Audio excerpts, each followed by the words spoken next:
We exist in a brief, luminous flicker between two eternities of darkness. To look up at the night sky today is to witness a universe at its most chaotic and brilliant, a restless sea of nuclear fire, colliding galaxies, and the frantic birth of suns. But this vibrant era, the age of starlight, is merely the opening chapter of a much longer, much quieter story. Beyond the horizon of our current time lies a journey that spans trillions of years, a slow and majestic descent from the noise of creation into a state of perfect, absolute peace. In the next few hours, we will leave the familiar constellations behind. We will drift past the death of the last suns, witness the evaporation of black holes, and follow the very atoms of our world as they dissolve into a shimmering, eternal mist. This is not a story of a tragic end, but of a grand transition, the ultimate return to equilibrium. As the frantic energy of the cosmos settles into a deep, restorative silence, let the vast scales of time wash over you. Close your eyes and prepare to witness the final hours of the universe, where the darkness is no longer a void, but a sanctuary of infinite rest. In this opening sequence, we examine the peak of cosmic vitality. We will explore the mechanics of active nucleosynthesis, the role of dark matter in stabilizing galactic structures, and the current thermal equilibrium that allows for the existence of complex planetary systems. These 10 facts detail the universe at its most energetic, tracing the flow of light and the recycling of baryonic matter before the inevitable onset of stellar decline. The universe is currently navigating the zenith of the stelliferous era, a temporal window defined by the maximum density of active star formation and the overwhelming presence of luminous baryonic matter. Throughout this epoch, vast molecular clouds of hydrogen and helium undergo gravitational collapse, igniting the nuclear furnaces that fill the vacuum with radiant energy across the electromagnetic spectrum. This abundance of light creates a cosmic landscape of unparalleled complexity, where massive galaxies act as primary engines of transformation, converting primordial gases into intricate structures of dust and light. From our vantage point, the night sky appears as a snapshot of this high-energy state, characterized by the intense ultraviolet signatures of newborn O-type stars and the steady infrared glow of ancient clusters. This era represents a unique equilibrium, where the rate of stellar birth still balances the eventual exhaustion of gas reserves, allowing for a multifaceted environment that supports the chemical evolution necessary for planetary systems to emerge and thrive within the galactic habitable zones. The intense luminous output characteristic of this era is sustained by the profound efficiency of stellar cores, where the ongoing process of nucleosynthesis transforms lighter elements into a complex chemical hierarchy. Within these high-pressure environments, hydrogen atoms fuse to form helium, releasing the vast amounts of energy required to counteract the relentless inward pull of gravitational potential. As stars evolve, they forge heavier nuclei, such as carbon, oxygen, and iron, effectively enriching the interstellar medium through supernova events and stellar winds. This systematic chemical enrichment is fundamental to the current complexity of the cosmos, providing the necessary materials for the accretion of terrestrial planets and the formation of solid structures. The universe at this stage is essentially a massive laboratory of element production, where the life cycles of generations of stars ensure that the baryonic matter of the next epoch will be far more metallicity-rich than the primordial clouds of the Big Bang, setting the stage for even more intricate celestial architectures. The heavy elements forged within these stellar furnaces are subsequently dispersed into the vast, winding architecture of the galactic disk, driven by the complex dynamics of spiral density waves. These waves act as gravitational perturbations that compress gas and dust, triggering localized bursts of star formation that trace the elegant geometry of the galaxy's arms. As these structures rotate, they maintain a delicate balance between angular momentum and the centralized mass of the galactic bulge, ensuring that the stellar population remains distributed in a stable, predictable disk. This rotational stability is crucial for the longevity of planetary orbits, as it prevents frequent, disruptive close encounters between neighboring solar systems in the less crowded outskirts of the galaxy. The current era is thus defined by these organized, rotating islands of light, where the interplay of centrifugal force and gravity preserves the integrity of galactic systems, allowing them to shine as coherent units of energy and matter across the expanding reaches of space. While the spiral arms define the visible boundaries of these island universes, their grand rotations are governed by an invisible gravitational scaffolding known as the dark matter halo. This non-baryonic matter provides the primary mass component of galaxies, exerting a quiet but dominant pull that prevents the high-velocity stars at the galactic rim from flying off into the intergalactic void. Without this hidden framework, the large-scale structures of the stelliferous era would lack the cohesion necessary to sustain long-term stellar populations and organized orbital mechanics. The interaction between visible matter and dark matter creates a stabilized gravitational well, which acts as a deep cosmic basin where gas can settle, cool, and eventually ignite into new suns. This partnership between the seen and the unseen is a hallmark of our current era, ensuring that galaxies remain as robust, self-contained systems capable of recycling their matter over billions of years, maintaining a high level of cosmic complexity that will eventually subside in the much distant future. This gravitational dominance ensures that baryonic matter remains concentrated in dense, fertile regions known as the interstellar medium, where the thermodynamics of gas cooling dictate the pace of cosmic evolution. Within these vast stretches of space, clouds of ionized plasma and molecular dust reach a state of precarious thermal equilibrium, shielded from the harsh radiation of distant stars by their own internal density. As these clouds radiate away their heat, they lose the internal pressure necessary to resist gravity, leading to the fragmentation and collapse that heralds the birth of a new stellar generation. The interstellar medium acts as a global reservoir for the galaxy, storing the materials necessary for future nucleosynthesis, while also harboring the complex molecules that form on the surfaces of dust grains.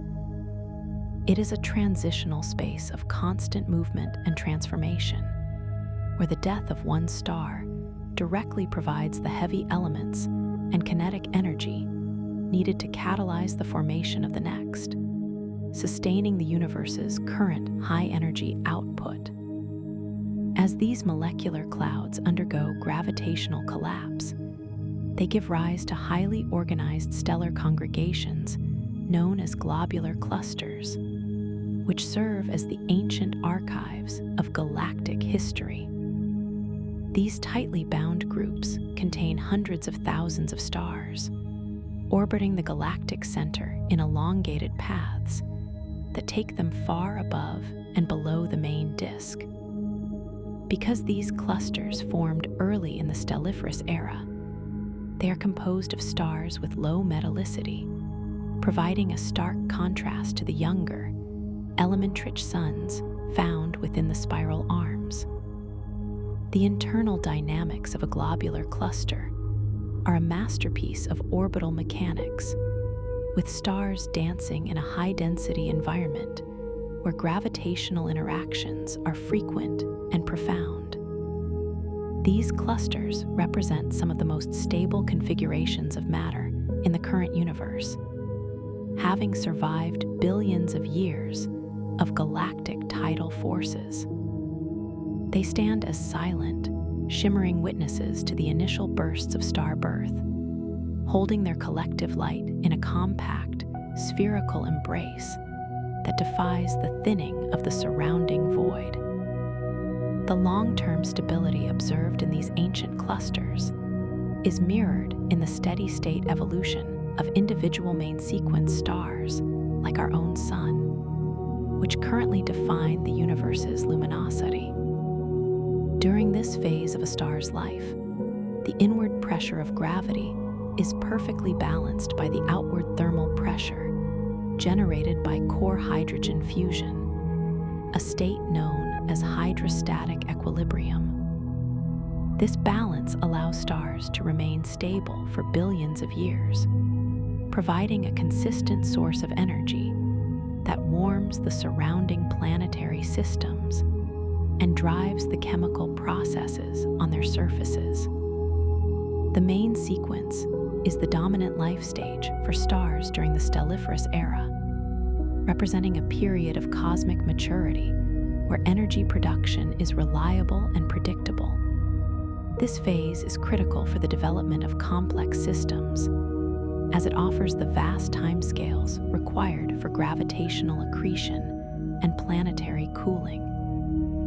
As millions of these suns shine simultaneously across the galaxy, they create a persistent glow that marks the universe as a place of active, sustained, and highly organized energy release.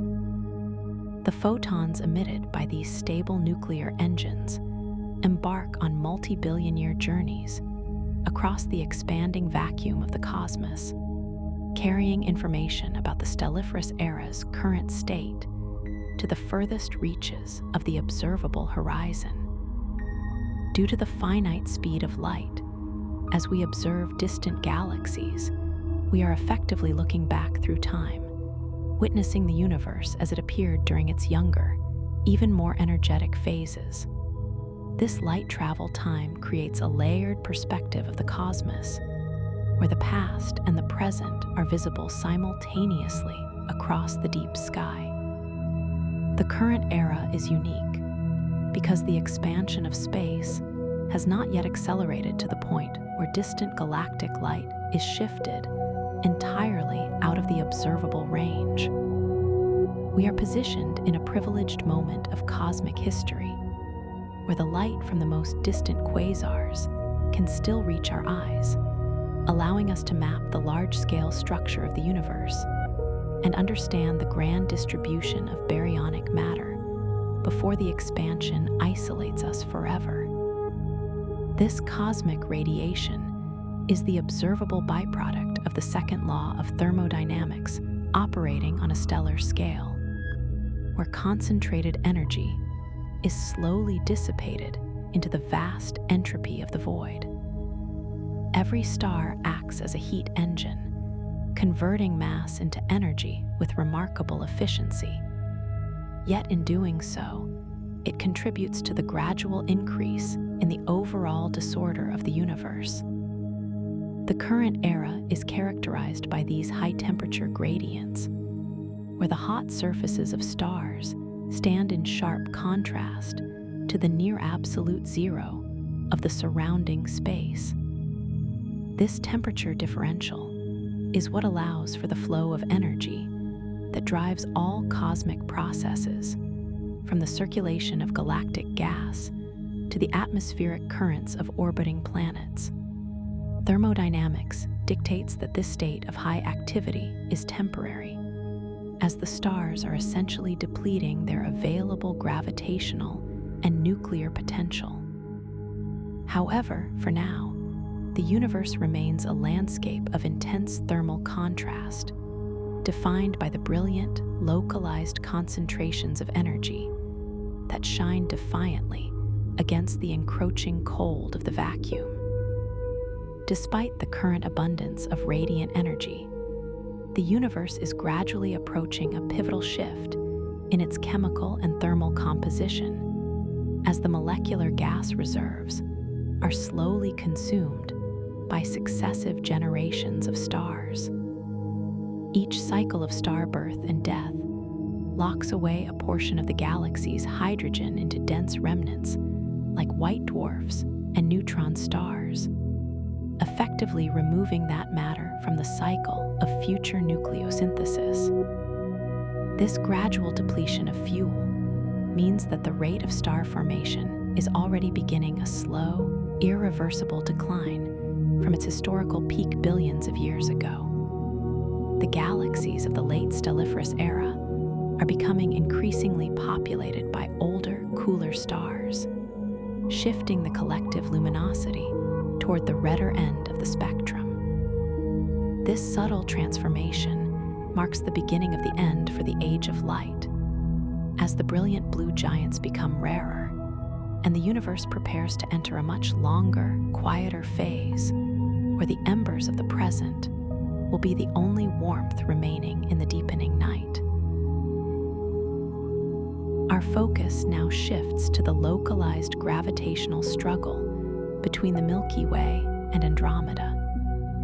We will analyze the orbital dynamics of this multi-billion-year merger, the resulting starburst phase triggered by gas compression, and the final transition into a solitary elliptical galaxy.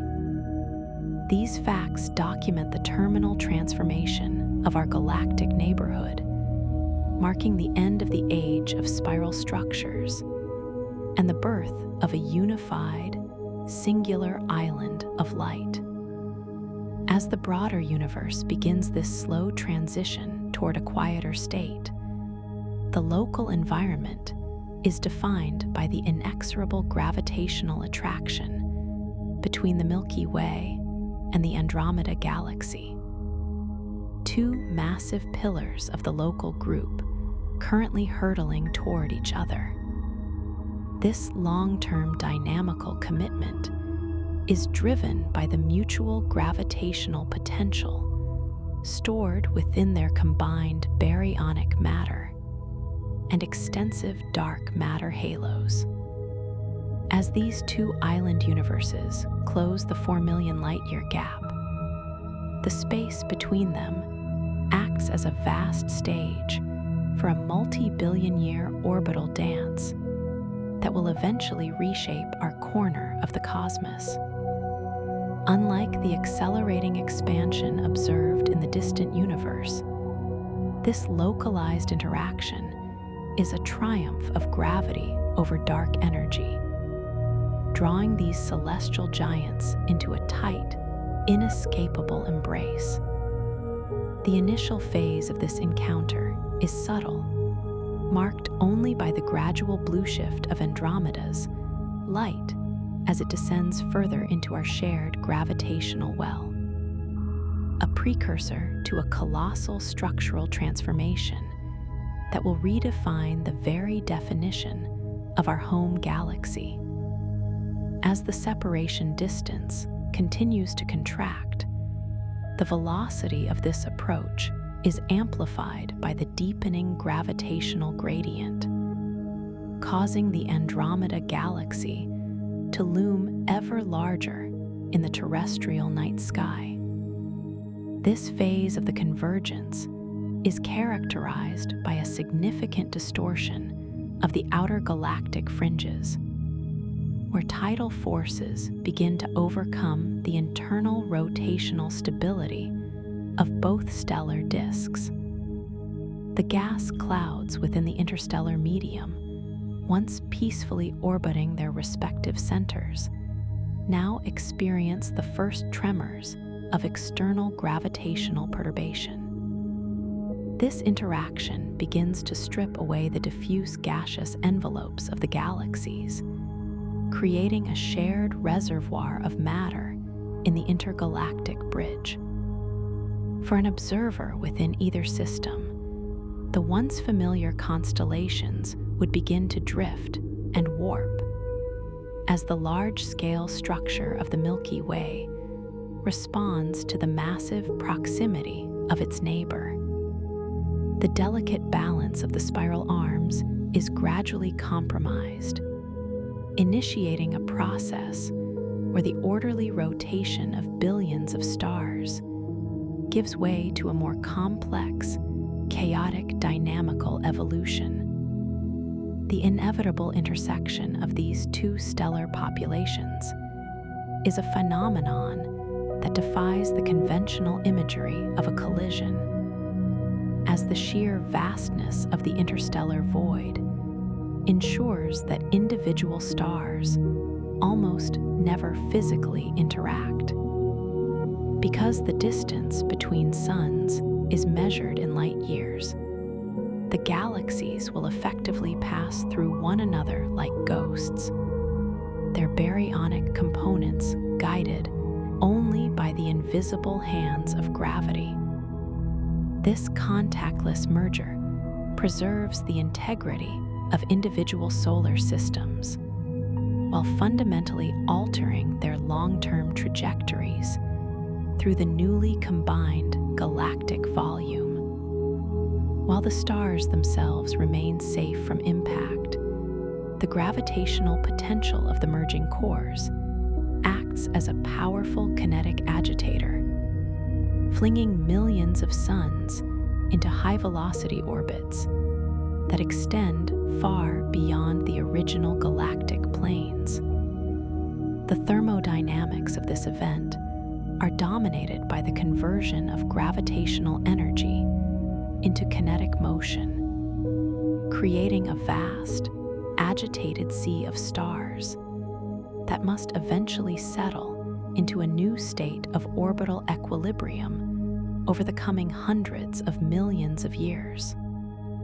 This gravitational agitation triggers a profound shift in the interstellar medium, as the massive molecular hydrogen clouds of both galaxies are compressed during their initial pass. This sudden increase in gas density catalyzes a spectacular starburst phase, where the rate of stellar formation accelerates to levels far exceeding the typical output of the stelliferous era. The vacuum is suddenly flooded with the intense radiation of millions of newborn O-type and B-type stars, illuminating the merging system with a brilliance that can be seen across millions of parsecs. This rapid nucleosynthesis consumes the available gas reserves at an unsustainable pace, effectively exhausting the galaxy's future potential for star birth in a final, glorious display of luminosity. The heat generated by these massive newborns, combined with the shockwaves of subsequent supernovae, pushes the remaining diffuse gas into the far reaches of the halo. This thermal feedback ensures that once the starburst phase concludes, the resulting galaxy will be left with very little raw material to foster new generations of stars. As the starburst peak begins to subside, the prolonged gravitational struggle produces immense tidal tails, which are long, luminous ribbons of stars and gas stripped from the main bodies of the merging giants. These structures can stretch for hundreds of thousands of light years into the surrounding void, representing the most extreme examples of gravitational distortion within the local group.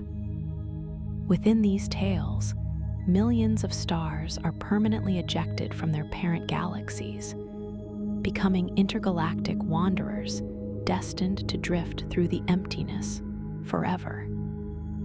This process effectively thins the baryonic density of the central merger, as matter is redistributed across a much larger volume of space.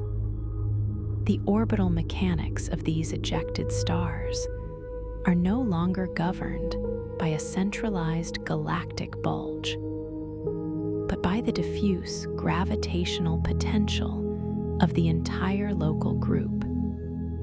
For any planetary systems caught in these tidal streams, the sky would slowly empty of stars, leaving only the distant, glowing smudge of the merging galaxies as a reminder of the complex system they once called home. While the outer stars are being redistributed, the supermassive black holes at the hearts of the Milky Way and Andromeda begin a slow, inward spiral toward a singular gravitational destiny.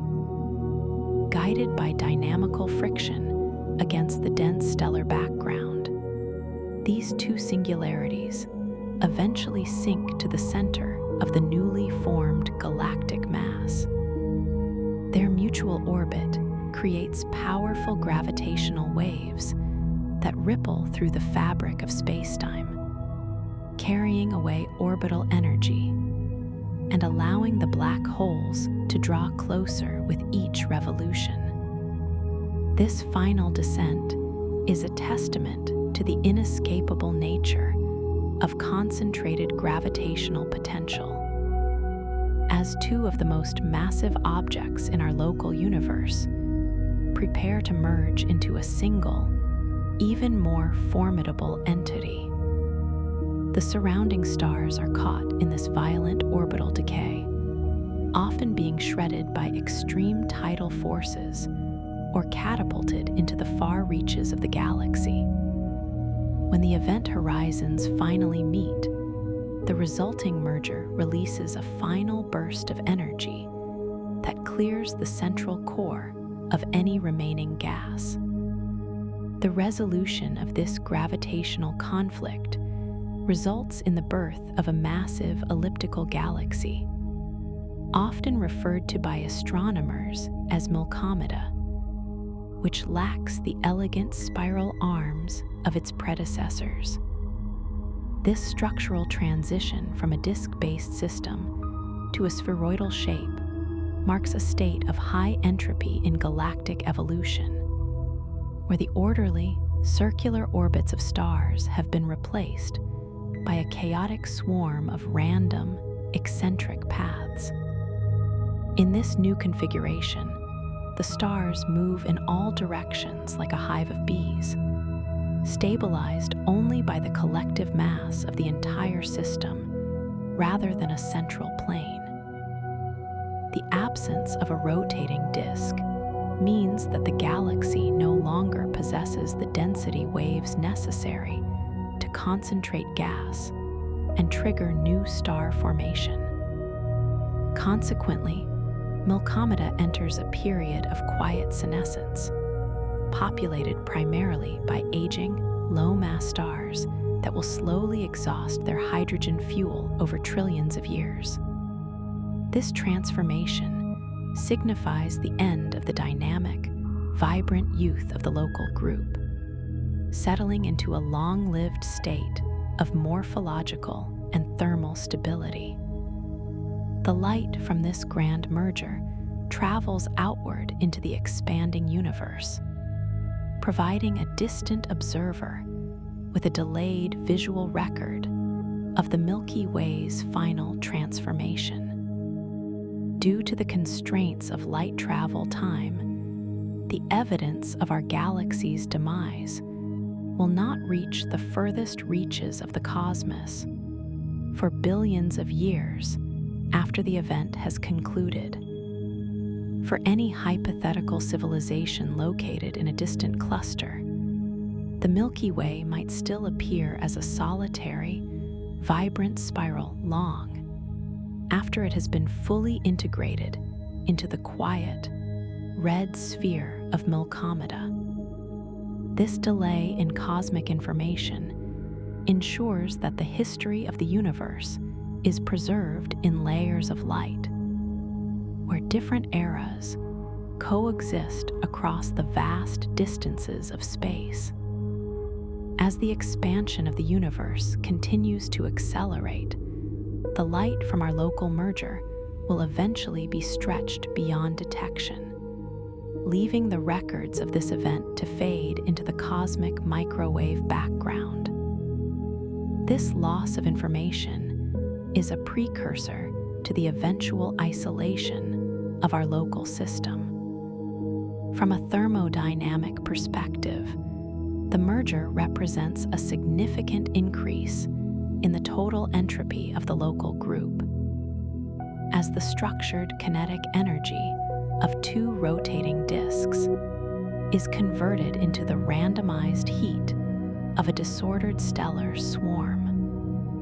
This transition toward a state of higher entropy is irreversible, moving the local universe closer to a condition of eventual thermal equilibrium.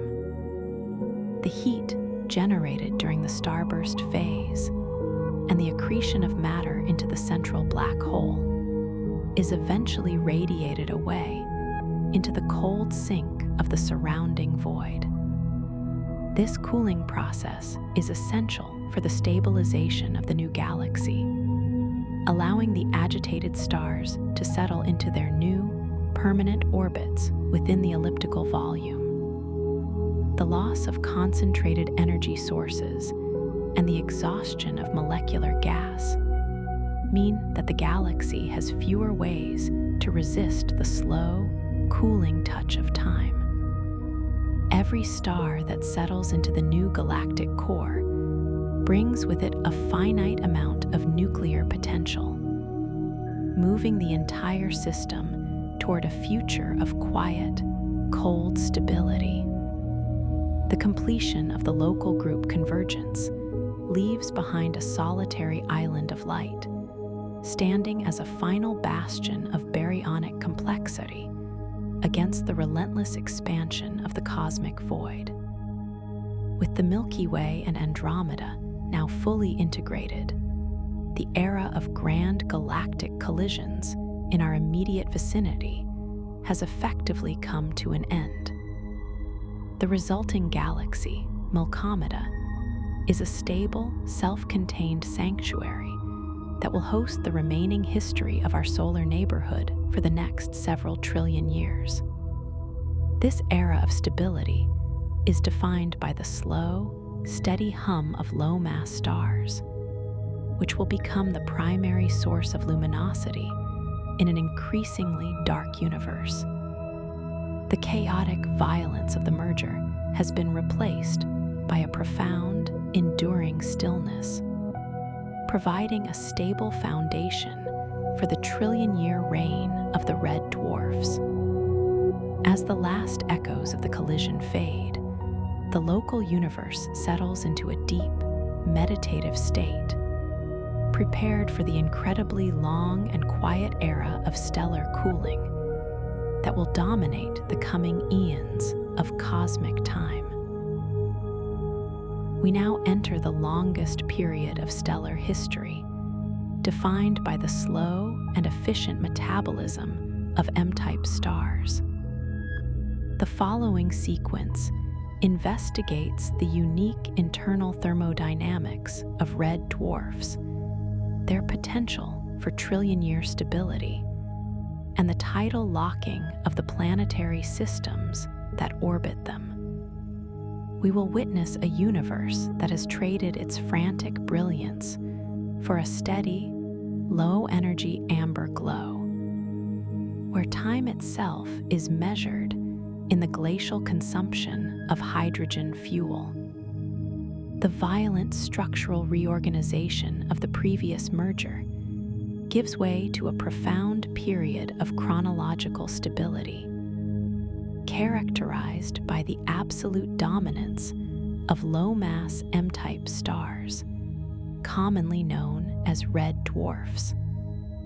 As the short-lived, massive O and B-type giants exhaust their fuel and vanish from the cosmic stage, the baryonic mass of the newly formed elliptical galaxy settles into a long-lived thermal equilibrium.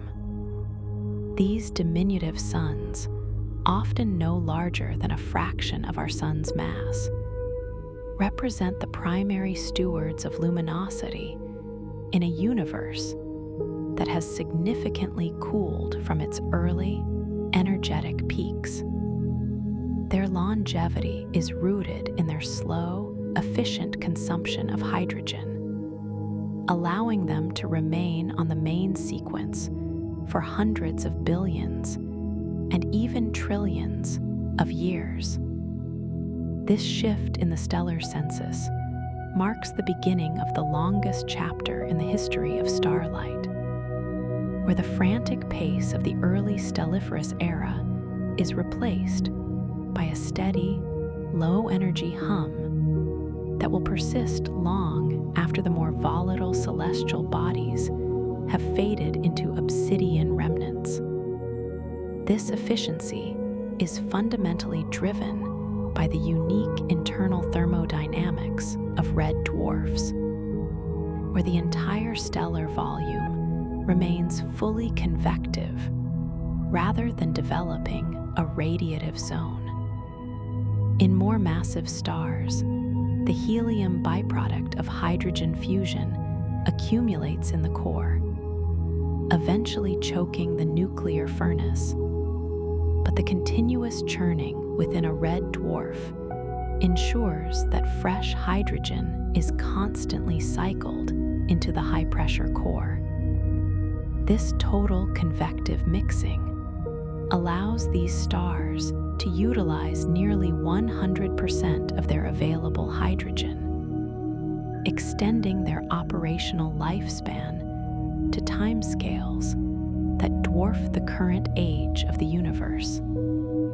Consequently, the nucleosynthesis within these stars proceeds at a glacial pace, releasing a constant but dim stream of amber light that maintains a stable gravitational potential for any orbiting bodies. The internal mechanics of these stars act as a cosmic insurance policy against rapid entropy, preserving the concentrated energy of the galaxy in a state of controlled release that prevents the premature arrival of total darkness across the local group's vast and quiet reaches. As these stable gravitational wells persist for eons, the planetary systems orbiting them settle into highly refined, long-term orbital architectures that have been polished by billions of years of tidal interactions. The absence of nearby supernova events or gravitational perturbations from passing massive stars allows for an unprecedented level of celestial order, where orbits remain fixed with mathematical precision. Over these vast stretches of time, any residual gas or debris from the initial formation period is eventually swept up or ejected, leaving behind clean, vacuum-sealed solar systems. The angular momentum of these systems is governed by the slow, predictable rotation of the central red dwarf, creating a sanctuary of mechanical stability that remains undisturbed by the grander transformations occurring in the distant, receding universe. This era of orbital perfection provides a foundation for the most enduring planetary environments ever known, where the rhythmic cycles of celestial movement proceed without deviation, shielded by the reliable and unwavering presence of their low mass hosts through the deep time future of the galaxy. The unwavering radiance of these stars also dictates a fundamental shift in the galactic spectrum. As the once brilliant white and blue hues of the spiral era are replaced by a deep, monochromatic amber and infrared glow. This shift in peak wavelength reflects the lower effective surface temperatures of red dwarfs, which rarely exceed 4,000 degrees Kelvin. For any hypothetical observer, the night sky would be transformed into a velvet expanse, populated by dim, ruddy embers that cast long, soft shadows across the surfaces of orbiting worlds. This infrared-dominated environment has profound implications for the thermodynamics of planetary atmospheres, as the low-energy photons struggle to drive the same high-velocity atmospheric currents seen in our current era. Instead, a more stagnant, heavy thermal state takes hold, where the energy balance of the void is maintained by the slow, steady dissipation of heat from the star's surface. This amber twilight becomes the permanent aesthetic of the cosmos, a visual signature of a universe that has matured and slowed its frantic pace of energy expenditure. This permanent aesthetic of low-energy light is accompanied by a cessation of significant chemical enrichment, as the lack of massive star deaths prevents the injection of new, heavy elements into the interstellar medium. During the earlier peak of the stelliferous era, supernovae served as the primary foundries for elements beyond iron. But in this red, dwarf-dominated epoch, the atomic inventory of the galaxy becomes largely static. The baryonic matter remains locked within the long-lived red dwarfs, or sits idle and cold. Diffuse gas clouds that no longer possess the density to trigger gravitational collapse. Any new planets formed in this period are composed of the recycled remnants of the distant past, inheriting a high metallicity from previous generations of stellar evolution. This creates a universe where the chemical complexity is fixed, a vast and quiet museum of atomic history, where the available elements are conserved with extreme efficiency. The chemistry of the void becomes one of preservation rather than production, as the energetic foundries of the past are replaced by the gentle, sustaining warmth of the long-lived M-type stars. The mechanical interaction between these recycled worlds and their hosts often leads to the phenomenon of tidal locking, where the immense gravitational pull of a nearby red dwarf forces a planet into a state of synchronous rotation. This orbital constraint creates a world divided into two distinct hemispheres, one of eternal starlight and one of perpetual obsidian shadow. At the boundary of these zones, known as the terminator, a delicate thermal equilibrium can emerge, driven by the constant influx of low-energy photons on the day side and the radiative cooling of the night side. The atmospheric chemistry in these regions must adapt to a permanent pressure gradient, as heat is continuously transported from the sunlit face to the dark side.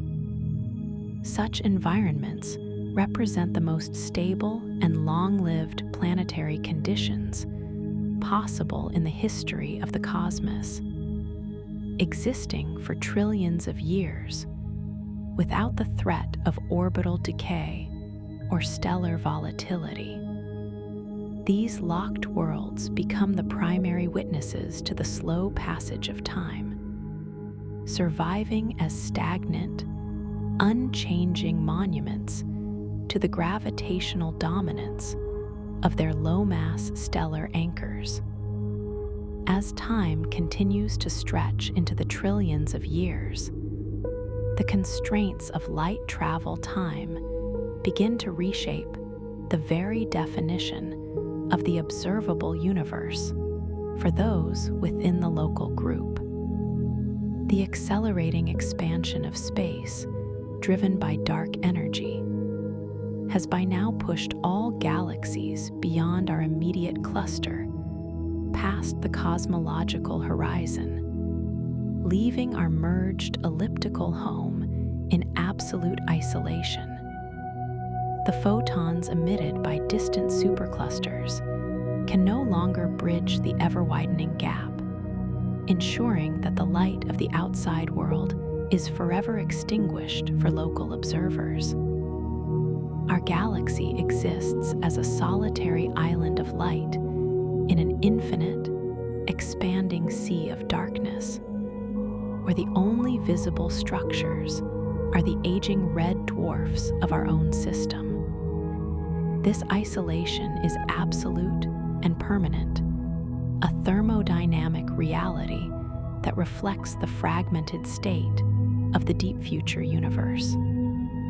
The history of the wider cosmos becomes a myth preserved only in the most ancient of light signatures, as the local system settles into a solitary existence, untethered from the grander web of the early universe. Within this solitary island, the internal dynamics of red dwarfs maintain a surprising level of magnetic complexity, as the total convection of their stellar interiors generates powerful and persistent magnetic fields. These fields often trigger massive stellar flares that release high-energy radiation into the surrounding vacuum, despite the star's overall low luminosity. For orbiting planets, this magnetic activity creates a harsh radiation environment that can erode atmospheres over billions of years, fundamentally altering their chemical composition through the process of photodissociation. The interaction between the stellar wind and a planet's magnetosphere becomes a primary driver of thermodynamic change, as the star's magnetic energy is periodically converted into heat and kinetic motion. This activity represents the final, lingering echoes of the universe's early turbulence, a reminder that even in the quietest era, the laws of electromagnetism continue to shape the evolution of matter. These flares are the only interruptions in an otherwise stagnant timeline, brief flashes of energy that momentarily illuminate the long, dark road toward the end of the stelliferous era. This long road is also marked by the slow, inevitable loss of orbital energy through the emission of gravitational waves, a process that subtly alters the trajectories of all bodies within the galaxy. Over trillions of years, the gravitational potential of the central galactic bulge begins to draw the remaining red dwarfs into tighter, more centralized orbits, leading to a gradual increase in the density of the inner core. While this process is incredibly slow, it ensures that the structural integrity of the galaxy remains dynamic even in its old age. The constant, minute adjustments in position reflect the underlying geometry of spacetime, as matter continues to follow the curvature created by mass. This gravitational refinement polishes the system into a state of maximum stability, preparing the remaining baryonic matter for the era when even the hardiest stars will finally begin to cool. The mechanical clockwork of the galaxy continues to tick with perfect precision, governed by the relentless and invisible laws that have directed the movement of all things since the very first second of the cosmos. The final stage of this era is reached when even the smallest red dwarfs eventually exhaust their hydrogen fuel, transitioning into a state of helium-rich white dwarfs through a process of slow, graceful cooling. Unlike more massive stars, red dwarfs do not go through a violent red giant phase. Instead, their luminosity fades smoothly as they settle into a state of maximum density, supported by electron degeneracy pressure. This transition marks the symbolic death of the stelliferous era, as the last true suns in the universe begin to extinguish their nuclear fires. The galaxy is no longer a place of active energy production, but a collection of cooling embers drifting through a void that has become increasingly vast and empty. The thermodynamics of the universe shift from the active heat of fusion to the passive radiation of stored energy, signaling the arrival of the degenerate age. The trillion-year reign of the red dwarfs comes to a silent conclusion, leaving behind a universe of cold, solid remnants that will continue to drift through the eternal darkness of the deep future night. As dark energy begins to dominate the spatial metric, we explore the physics of absolute isolation. These facts detail the mechanism of cosmological redshift, the disappearance of the cosmic microwave background, and the permanent closure of the light horizon. We will observe the fracturing of the cosmic web as our local system is untethered from the broader universe, leaving Milky as a solitary sanctuary in an expanding and increasingly unreachable void. The expansion of the universe, once a gentle recession of distant galaxies, enters a phase of exponential acceleration, driven by the enigmatic influence of dark energy. This pervasive force acts as a repulsive pressure within the vacuum of space-time, effectively counteracting the long-range gravitational potential that once linked the cosmic web together. As the metric of the universe expands at an ever-increasing rate, the vast distances between non-bound galactic clusters begin to grow faster than the speed of light can traverse them. This dynamical shift marks the beginning of a profound era of isolation, where the connective tissues of the early cosmos, the filaments of baryonic matter and dark matter, are stretched to their breaking point. Within this accelerating framework, the local system becomes untethered from the broader cosmic structure, entering a state where the distant universe is no longer an accessible destination, but a receding memory fading into the infrared. This acceleration ensures that the future of the cosmos is one of fragmentation rather than unification. This rapid stretching of the spatial metric induces a dramatic shift in the properties of incoming electromagnetic radiation, known as cosmological redshift.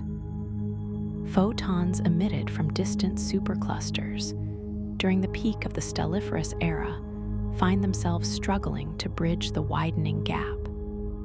Their wavelengths elongated until they move beyond the visible spectrum into the far infrared, and eventually into radio waves of infinite length. As these waves are stretched, the energy they carry is systematically depleted, a clear manifestation of the increasing entropy within the expanding void.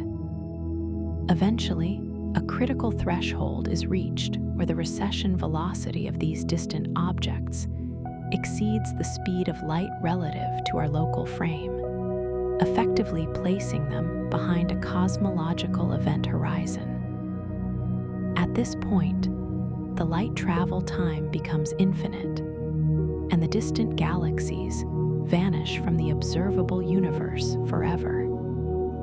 The sky outside our immediate cluster slowly drains of its ancient information, leaving the inhabitants of the local system with a narrowing window into the deep history of the wider cosmos.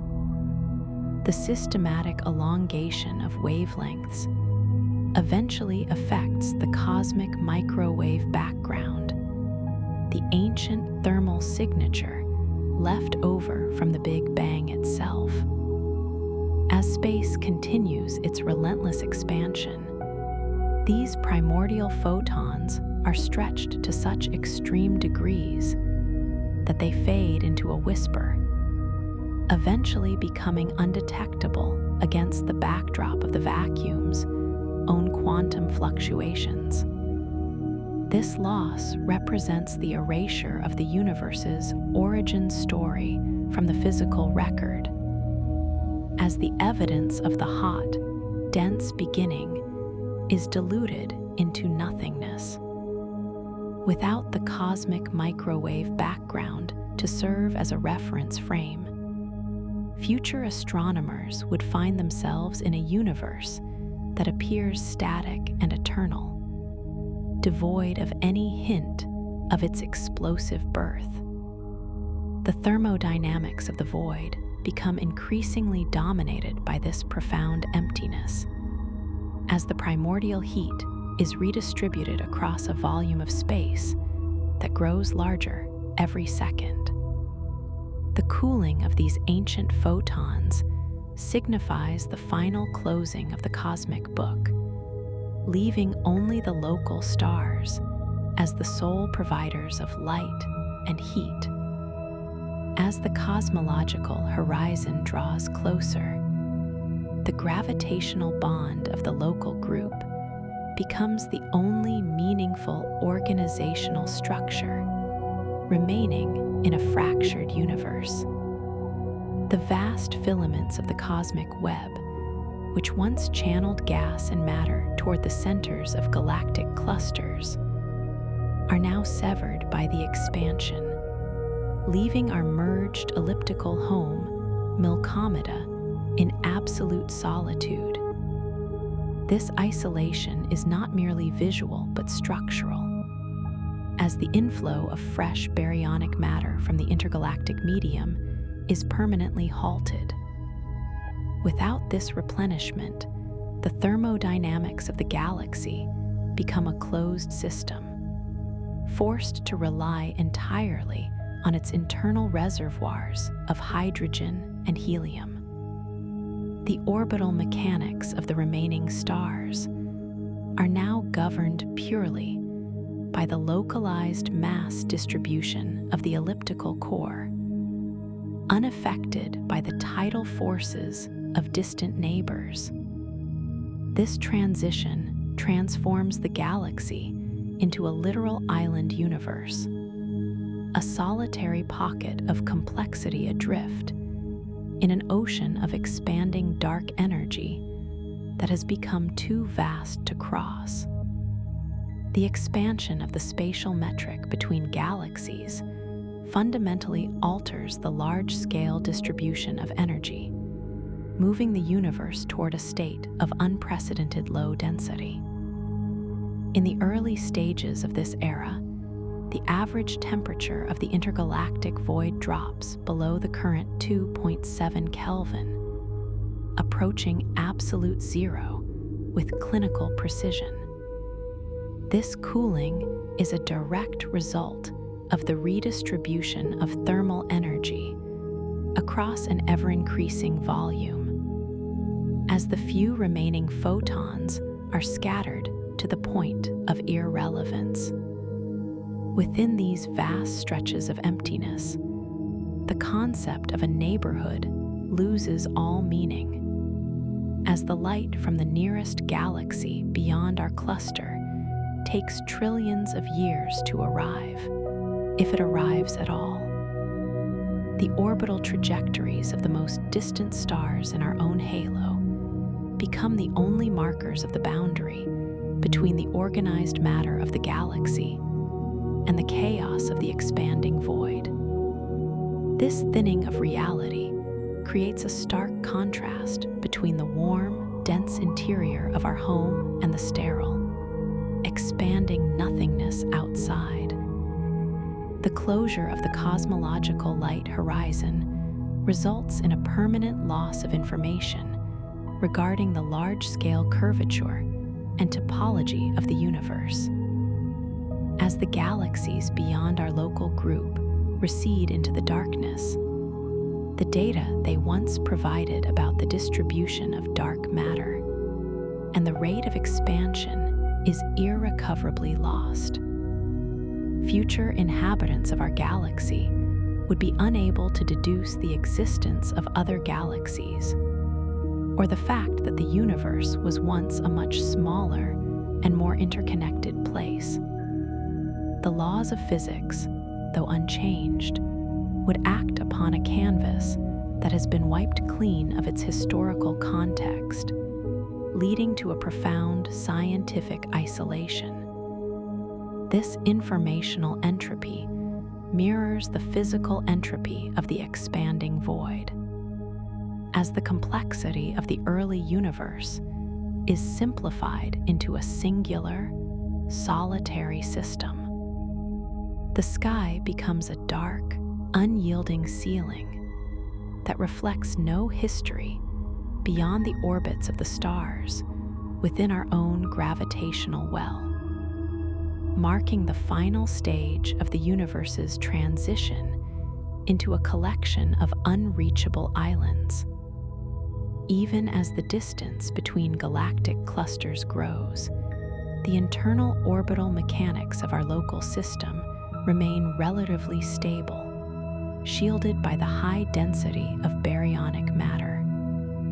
However, the influence of the cosmological horizon is subtly felt in the outer reaches of the galactic halo, where the gravitational potential is at its weakest. Some of the most distant stars, those on highly eccentric orbits, may find themselves caught in the tidal pull of the expanding metric, eventually being stripped away from our galaxy to join the intergalactic void. Once these stars cross the threshold of the cosmological horizon, they are lost to us forever, their light and mass no longer contributing to the local system's energy budget. This slow leakage of matter represents a minor but persistent drain on the galaxy's resources, a physical manifestation of the universe's desire to disperse all concentrated energy. Within the central bulge, the stars remain huddled together, their orbits a defiant stand against the encroaching emptiness that seeks to pull every atom into isolation. The increasing dominance of vacuum energy in the expanding void, introduces a new set of conditions for the rare atoms of hydrogen and helium that still linger in intergalactic space. As these atoms are pushed further apart, the probability of them interacting to form molecular bonds or larger structures drops to near zero, effectively freezing the chemical evolution of the void. The thermodynamics of these isolated atoms are governed by the extremely low-density radiation field, where a single photon might hit an atom once every few thousand years. This environment represents the ultimate extreme of chemical inactivity, a state where the basic building blocks of matter exist in a state of suspended animation. The baryonic matter in the void is now so dilute that it can no longer exert any meaningful gravitational influence, becoming a passive observer to the expansion of space-time. This chemical stagnation is a precursor to the eventual dissolution of matter. As the universe moves away from the vibrant interactions of its youth toward a future of absolute stillness, the relativistic effects of this expansion create a strange temporal distortion for any light still attempting to reach us from the edge of the observable horizon. As distant galaxies approach the cosmological event horizon, their images appear to slow down and freeze in time, a phenomenon known as cosmological time dilation. The light they emit becomes increasingly redshifted and faint, until the last detectable photons are stretched into radio waves of such low frequency that they can no longer be resolved by any instrument. To a local observer, it would appear as though the distant universe is fading into a permanent, unchanging state of twilight, when in reality, those galaxies have already crossed into the unreachable beyond. This optical illusion is the final legacy of the light travel time that once connected the cosmos, a ghostly reflection of a universe that no longer exists in our present frame. The horizon is not a wall, but a fading transition into an era where time and space have grown too wide for light to bridge.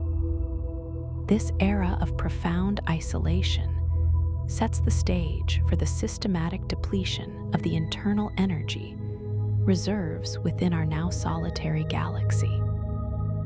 With no further inflow of gas from the intergalactic medium, the molecular clouds of Milky must rely solely on the recycling of existing baryonic matter to fuel the remaining star formation. The thermodynamics of the galaxy are now a closed loop, where every new star born is a direct consequence of the death of another, with a significant loss of energy to entropy in every cycle. As the expansion of the universe continues to accelerate, the void outside grows darker and more sterile, placing a tremendous burden on the internal gravitational potential to maintain the galaxy's structure. The isolation is now complete, and the stage is set for the final flickering out of the nuclear furnaces that have defined the universe for billions of years. The cosmological horizon has carved our home into a lonely sanctuary, where the only future is the slow and inevitable exhaustion of the light that remains. This stage documents the definitive cessation of star birth, as the galaxy's molecular gas reserves reach total depletion. We will analyze the chemistry of high metallicity clouds the failure of protostellar collapse, and the cooling of the interstellar medium.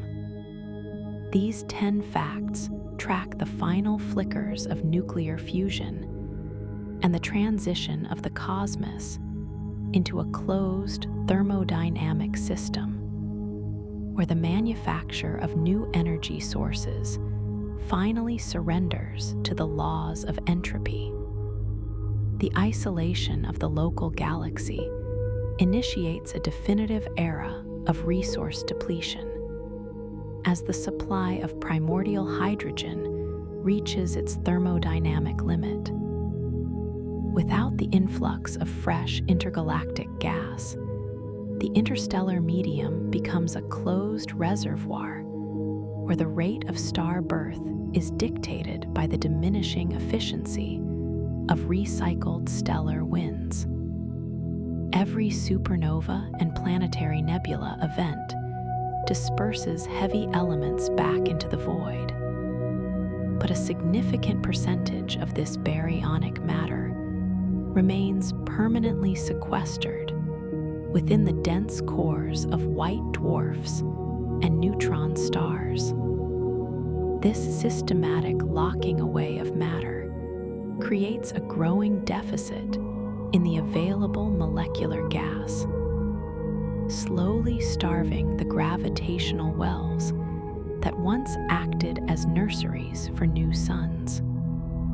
The once vibrant nebulae, illuminated by the ultraviolet radiation of massive newborns, begin to thin and cool, transitioning into dark, transparent veils that no longer possess the density required for gravitational collapse. This marks the beginning of the final exhaustion of the galaxy's nuclear potential, moving the system toward a state where the existing stellar population represents the sum total of the universe's available light. As the molecular clouds continue to dissipate, the chemical composition of the remaining gas undergoes a fundamental shift, moving toward an irreversible increase in metallicity.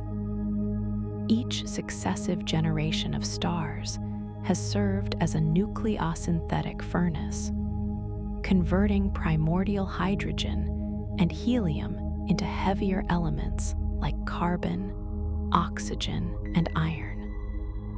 This chemical enrichment, while once the catalyst for planetary diversity, now acts as a thermodynamic poison that alters the opacity and cooling rates of the interstellar medium.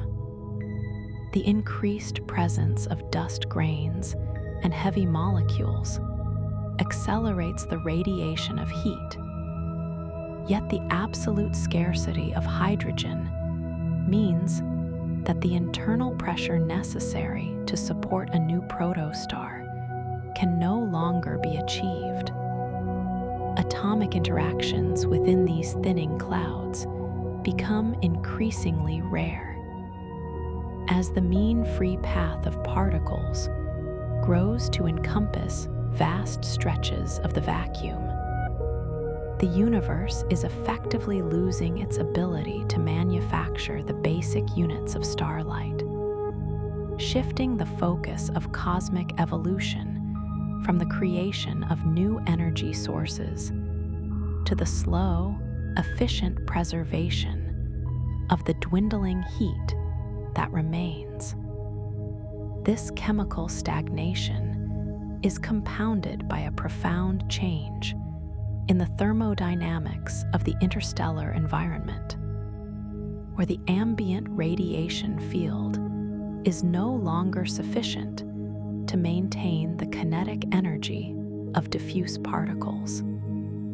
As the most luminous O and B type stars reach the end of their brief main sequence lives, the intense ultraviolet flux that once ionized the surrounding gas begins to flicker out.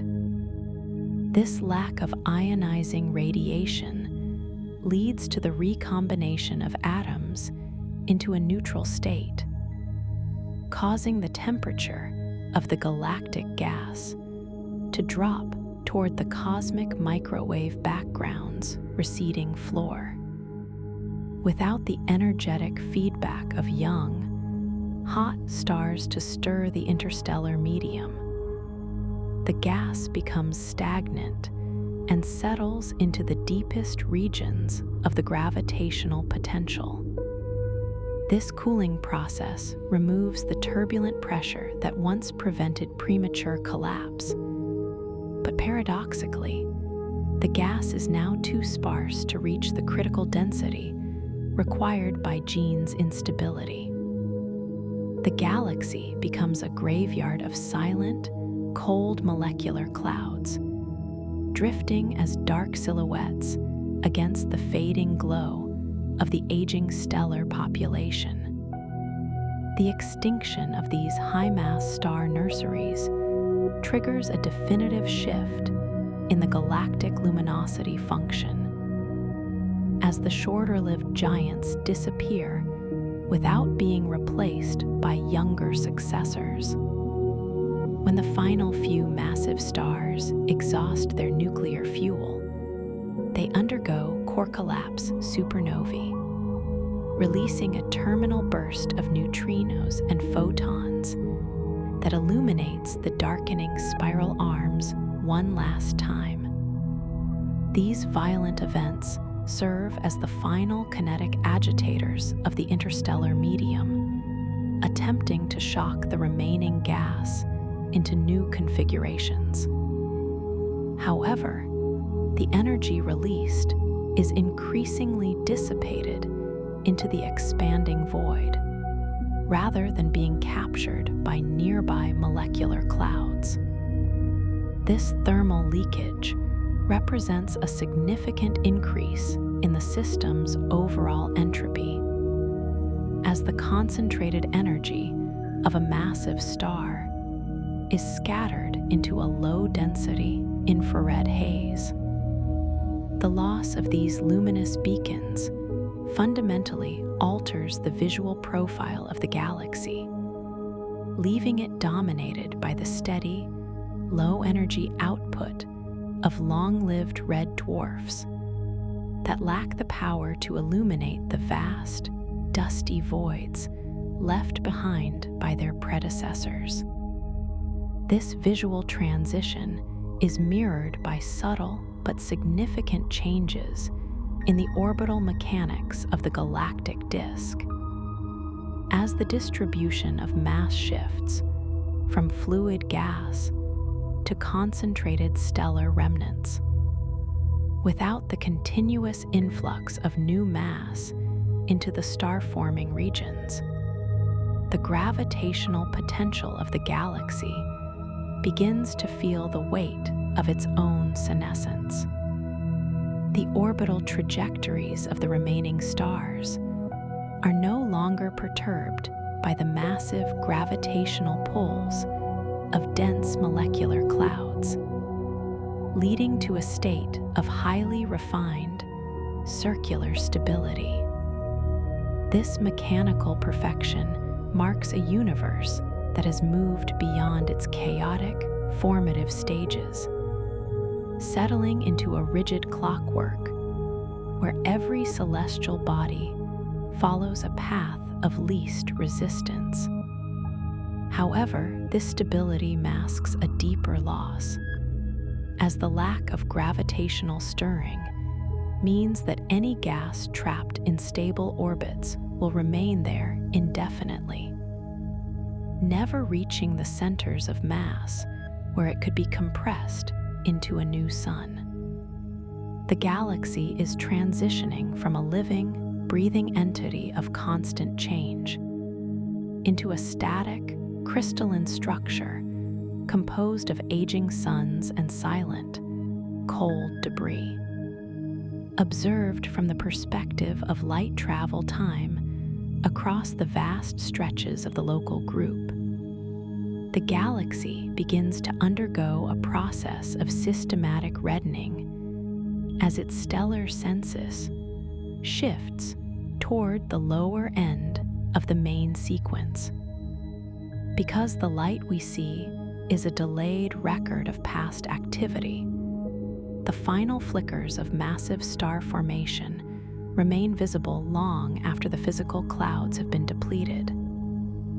Eventually, these signals fade, replaced by the persistent amber radiation of red dwarfs that can remain stable for trillions of years. This spectral shift reflects the cooling of the cosmos on a grand scale, where the peak of energy emission moves from the energetic ultraviolet and blue wavelengths into the calmer infrared.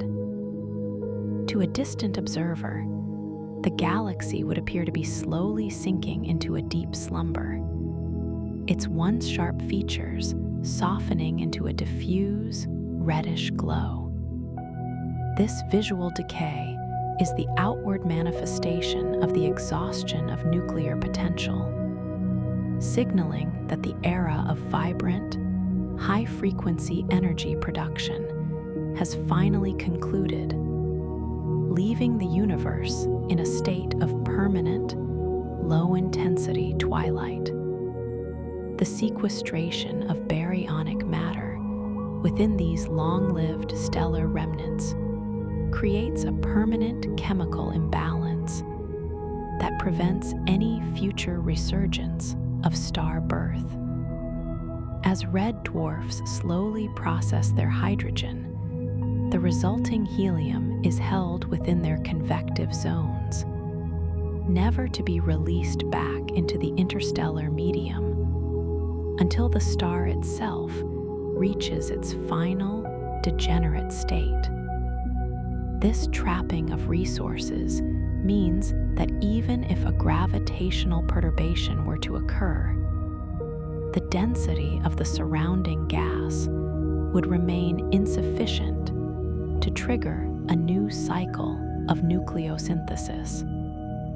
The chemistry of the galaxy is effectively locked in a state of stasis, where the atomic building blocks of the universe are isolated from one another by light years of empty space.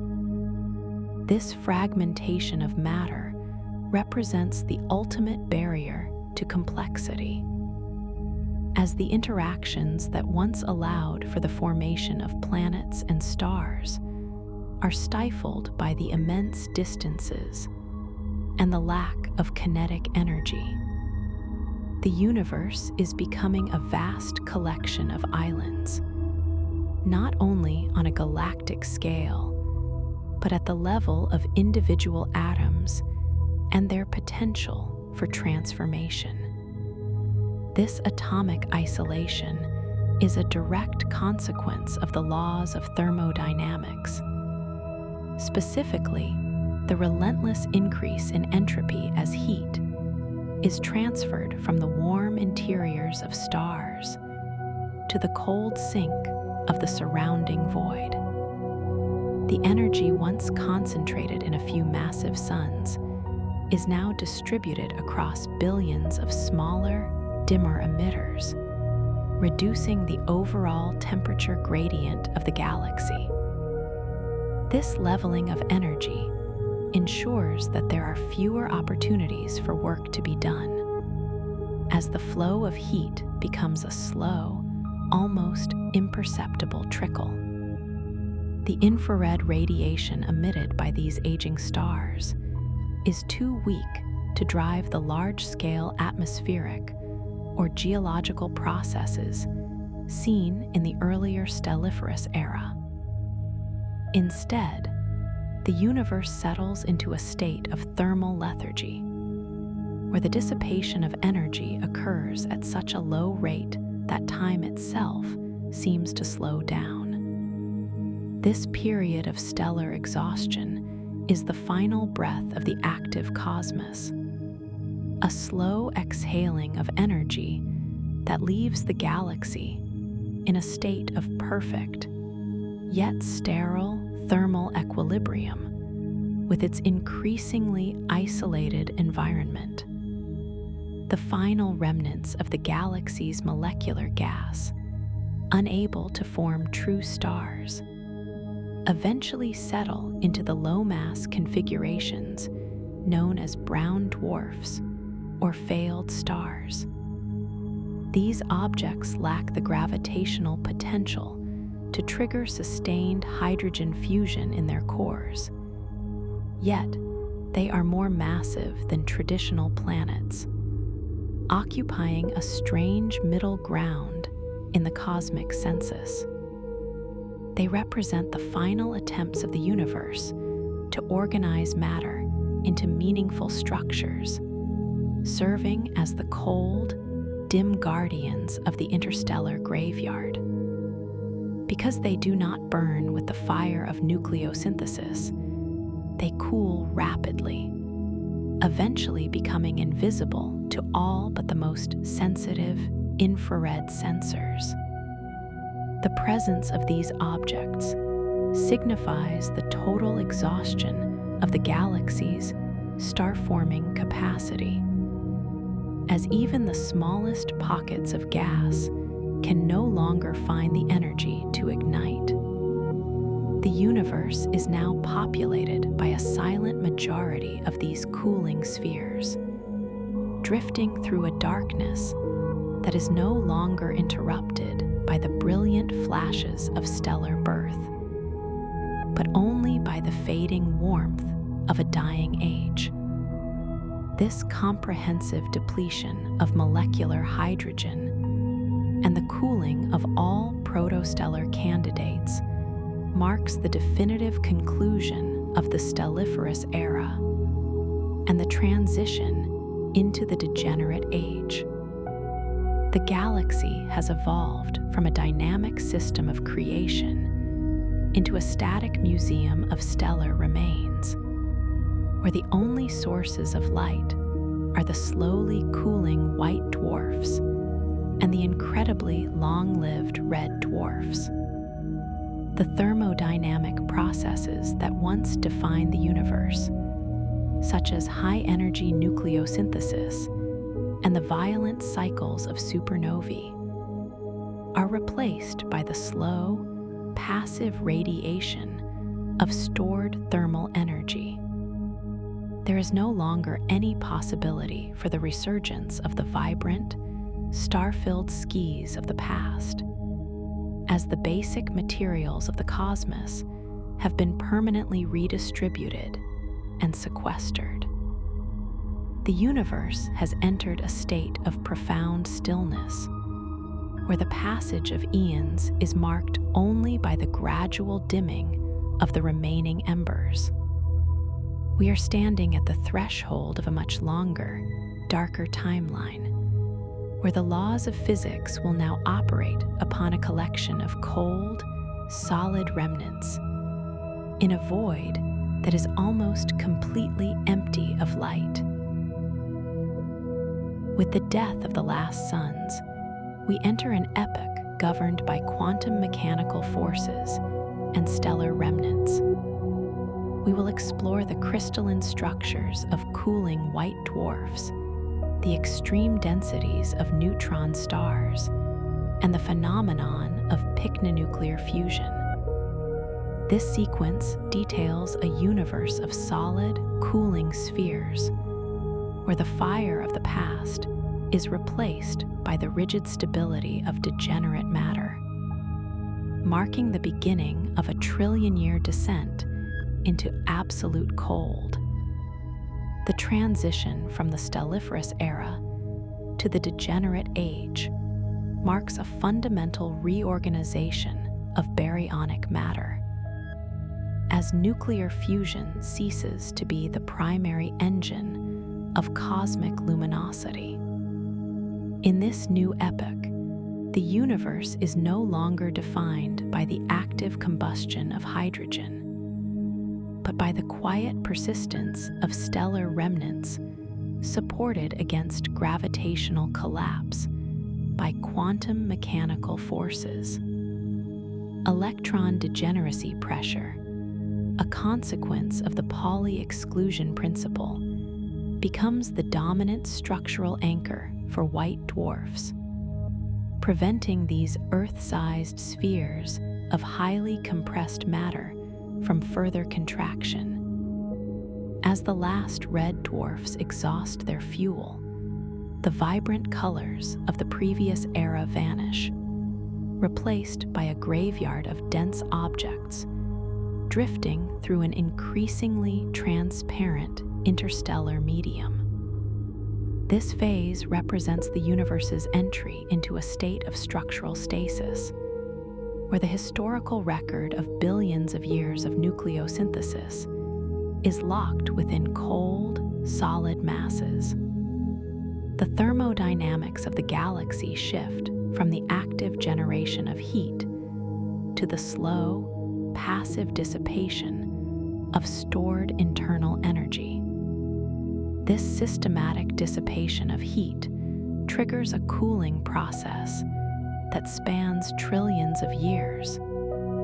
As white dwarfs radiate their remaining thermal energy into the cold sink of the surrounding vacuum. Without the sustaining fire of nuclear fusion, these remnants possess a finite reservoir of energy, causing their temperatures to drop steadily across the Kelvin scale.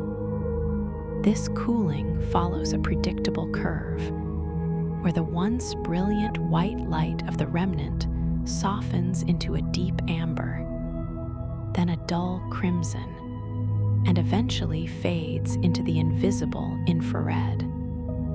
The rate of cooling is governed by the opacity of the white dwarf's outer atmosphere, which acts as a thermal blanket, slowing the escape of photons into the void.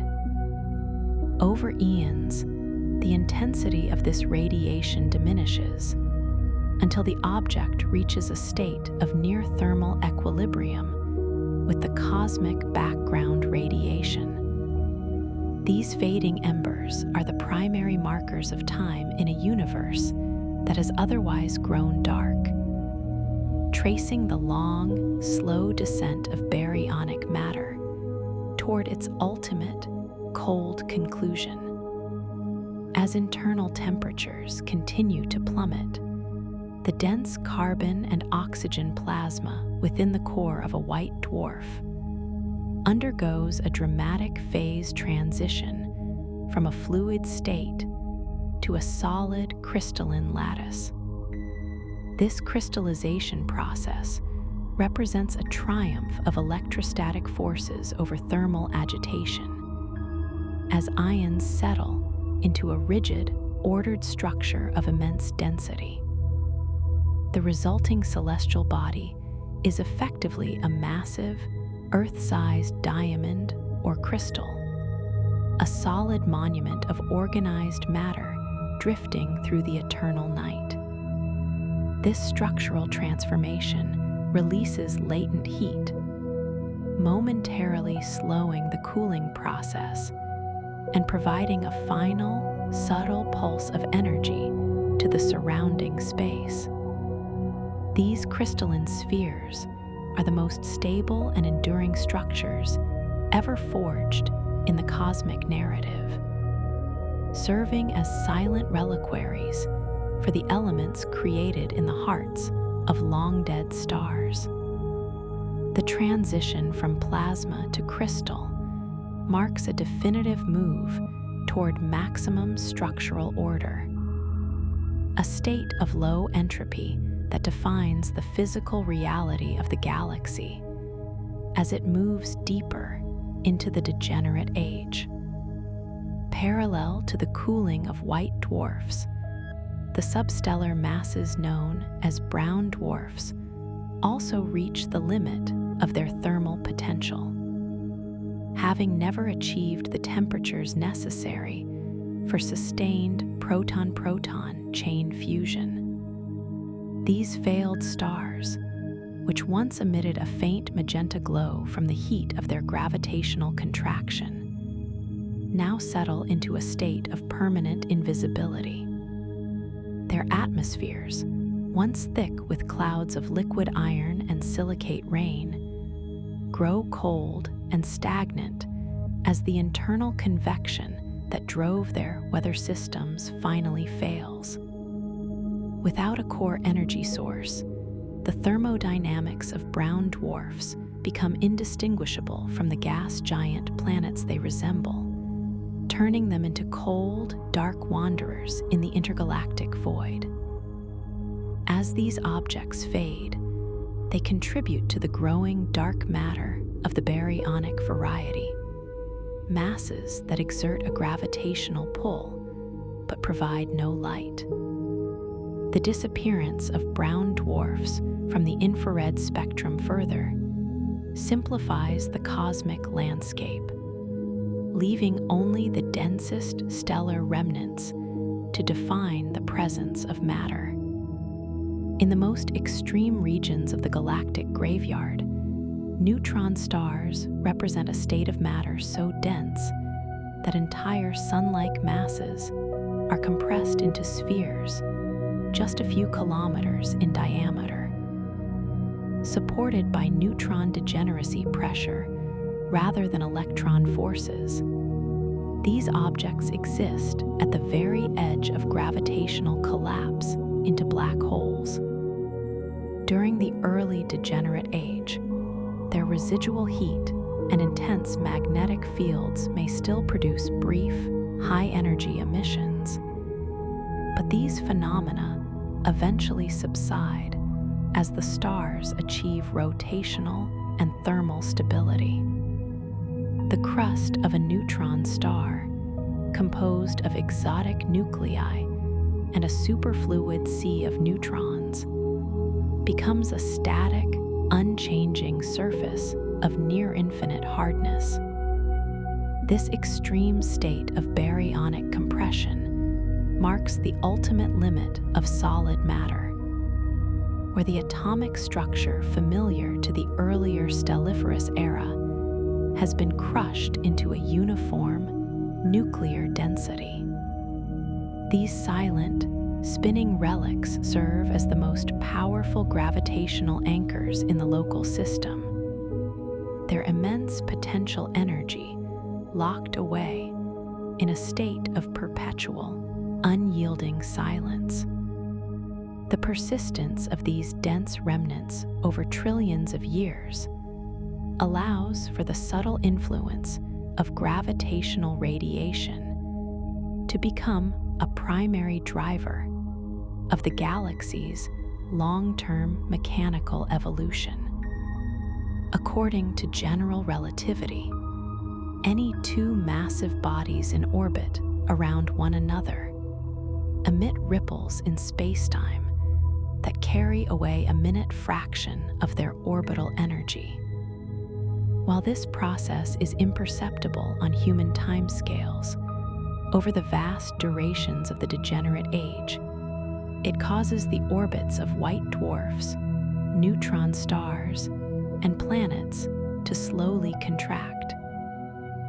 This inexorable inward spiral leads to a gradual concentration of mass within the galactic core, as the mechanical clockwork of the galaxy winds down. The loss of angular momentum ensures that the structural architecture of the local system is not truly static, but is instead part of a slow, multi-billion-year collapse toward a more centralized configuration.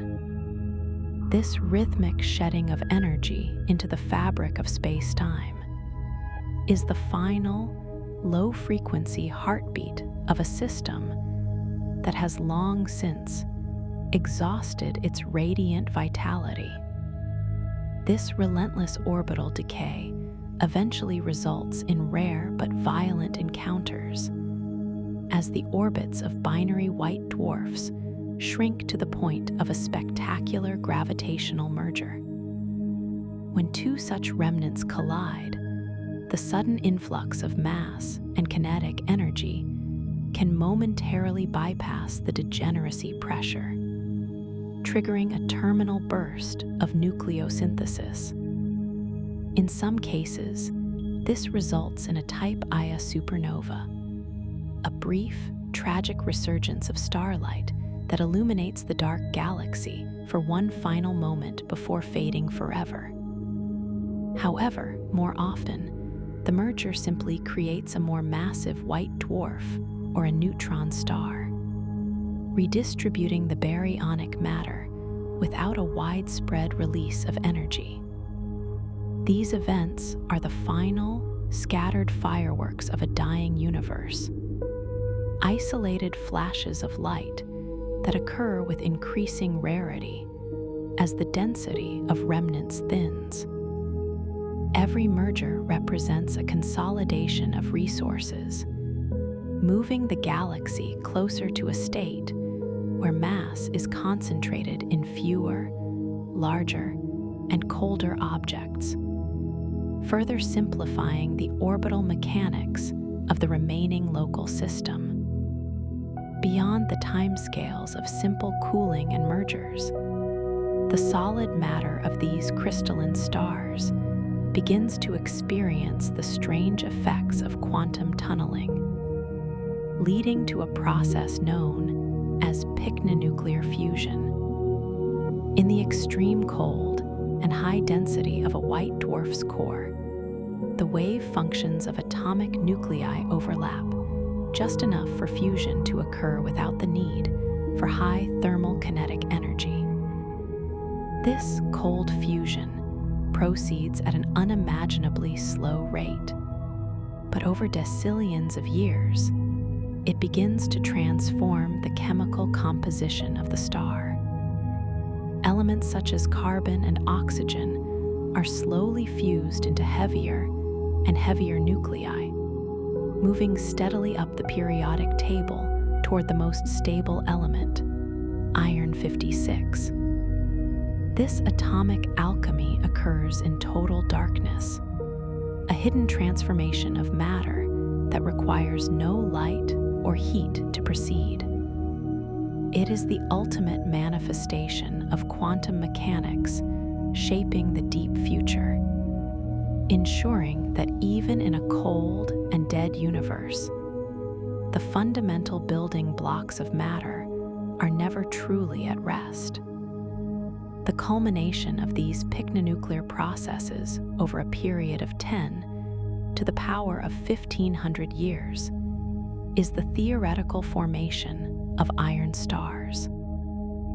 These are celestial bodies where the original composition of the stellar remnant has been entirely converted into iron 56, the most stable nucleus in terms of binding energy per nucleon.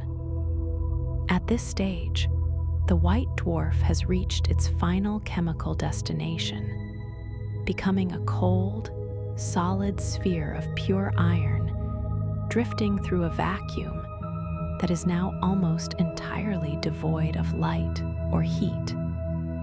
These iron stars represent the absolute minimum energy state of baryonic matter, where no further nuclear reactions are possible without an external influx of energy. They are the final, cold sculptures of a universe that has exhausted every possible avenue of transformation, existing as eternal monuments in a void that has grown infinitely vast.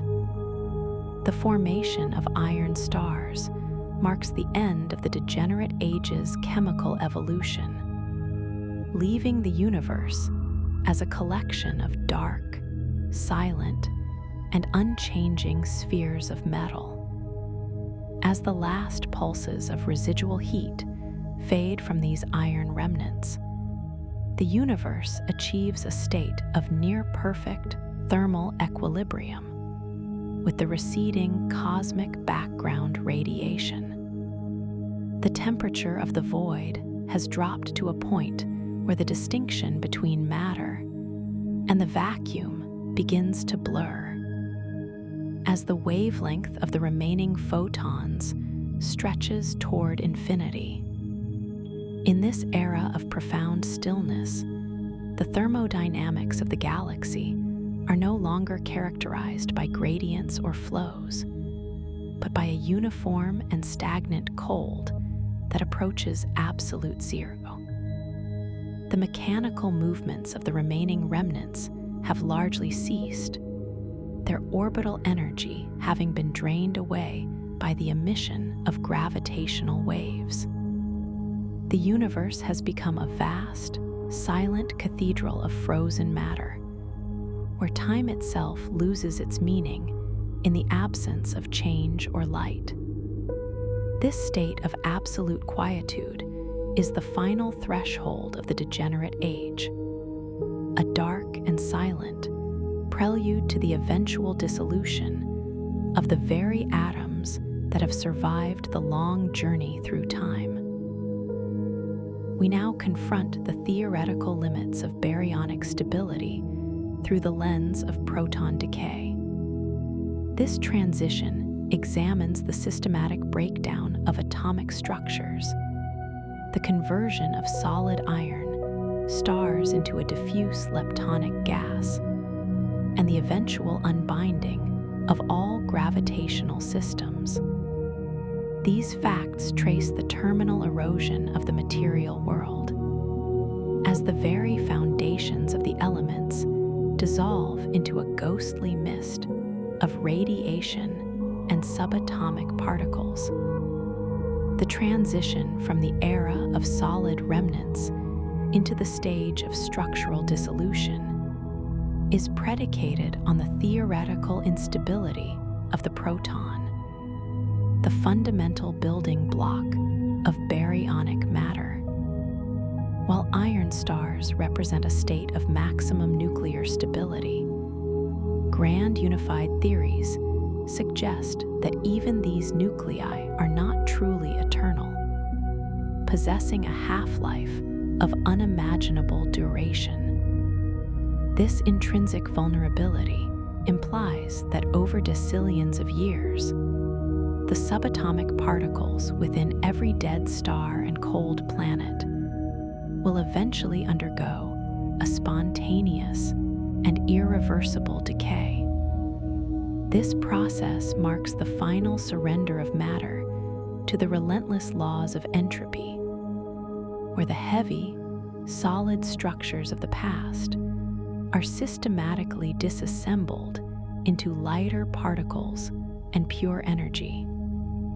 As the first protons begin to vanish, the very foundation of the material universe begins to erode, initiating a slow and ghostly transformation of the cosmic landscape. The permanence of the iron stars is revealed to be an illusion, a temporary state in a universe that is moving toward a future of absolute and uncomplicated simplicity. This microscopic erosion within the dense crystalline lattices of iron stars begins as individual protons decay into positrons and neutral pions, releasing a minute but measurable amount of energy.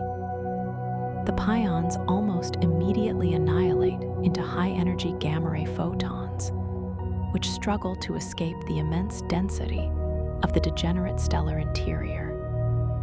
For eons, this internal radiation acts as a very faint and ghostly source of heat, slightly raising the temperature of the otherwise frozen iron mass. This thermal evolution is a radical departure from the previous era of absolute cold, as the mass-energy equivalence described by Einstein is realized through the total destruction of matter. The internal architecture of the star is slowly compromised as the voids left by decaying protons disrupt the precise spacing of the atomic nuclei. What was once a solid, unyielding sphere of metal becomes a fragile, porous structure that is being eaten away from within by the very forces that originally bound the universe together during its energetic youth. As this internal heat slowly permeates the stellar remnant, The thermodynamics of the iron star shift from a state of static equilibrium to a phase of active, albeit glacial, evaporation. The energy released by proton decay provides enough thermal agitation to allow the remaining electrons and nuclei to slowly drift apart, expanding the star's radius into a diffuse and cooling cloud. This increase in volume further reduces the density of the degenerate matter, weakening the electron degeneracy pressure that had supported the star against gravitational collapse for trillions of years. However, because mass is being lost at the same rate as the structure expands, the gravitational potential of the object thins out in a balanced and graceful manner. The star does not collapse, but rather dissolves, turning into a glowing mist of radiation and stray subatomic particles. This thermal thinning is the ultimate manifestation of the second law of thermodynamics. As the concentrated order of a solid star is dissipated into the vast, disordered silence of the void, the systematic failure of these atomic structures eventually renders the laws of chemistry irrelevant, as the bonds between atoms are severed by the disappearance of the nuclei themselves. In the earlier eras of the cosmos, electromagnetic forces allowed for the formation of complex molecules and solid surfaces, providing the structural diversity of planets and stars. Now, as the protons vanish, the electron shells that once defined the chemical identity of matter find themselves untethered, drifting as a chaotic plasma of negative charge. This dissolution of chemical identity means that the difference between iron, carbon, and silicon disappears, leaving only a uniform sea of fundamental particles. The universe loses its capacity for structural variety, as the intricate patterns of the material world are erased by the slow and relentless decay of the subatomic foundation. This era represents the final homogenization of baryonic matter, where the unique signatures of the stelliferous past are replaced by a sterile and undifferentiated mist of radiation that fills the widening gaps of the expanding void. This profound reduction in baryonic density inevitably reverberates through the orbital mechanics of the remaining galactic systems, as the gravitational anchors that once held remnants together begin to weaken. As iron stars and cold planets dissolve into radiation, the total mass contained within the galactic core evaporates, causing the orbits of the remaining particles to expand into the intergalactic darkness. The centrifugal force of the rotating remnants begins to exceed the diminishing gravitational pull, leading to a slow and silent exodus of matter away from the center of the galaxy. The organized movements that define the majestic spirals and elliptical clusters of the past are replaced by a diffuse and random drifting of isolated particles. This gravitational unbinding is the mechanical counterpart to atomic decay, as the large-scale order of the cosmos mirrors the breakdown of the microscopic world. The galaxy ceases to be a coherent structure, becoming instead a vast and thinning cloud of stray energy that slowly loses its grip on the fabric of space-time. The radiation produced during this epoch of dissolution carries the final visual record of baryonic matter across the vast and empty stretches of the expanding universe. These gamma-ray photons, born from the annihilation of subatomic particles, travel at the speed of light through a vacuum that is now so thin that they rarely encounter any further interference.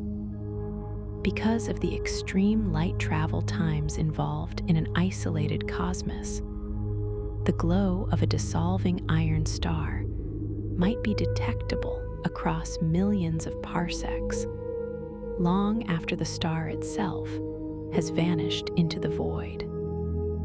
This ghostly luminosity is the final signature of the stelliferous age, a dim and flickering light that marks the end of the material world.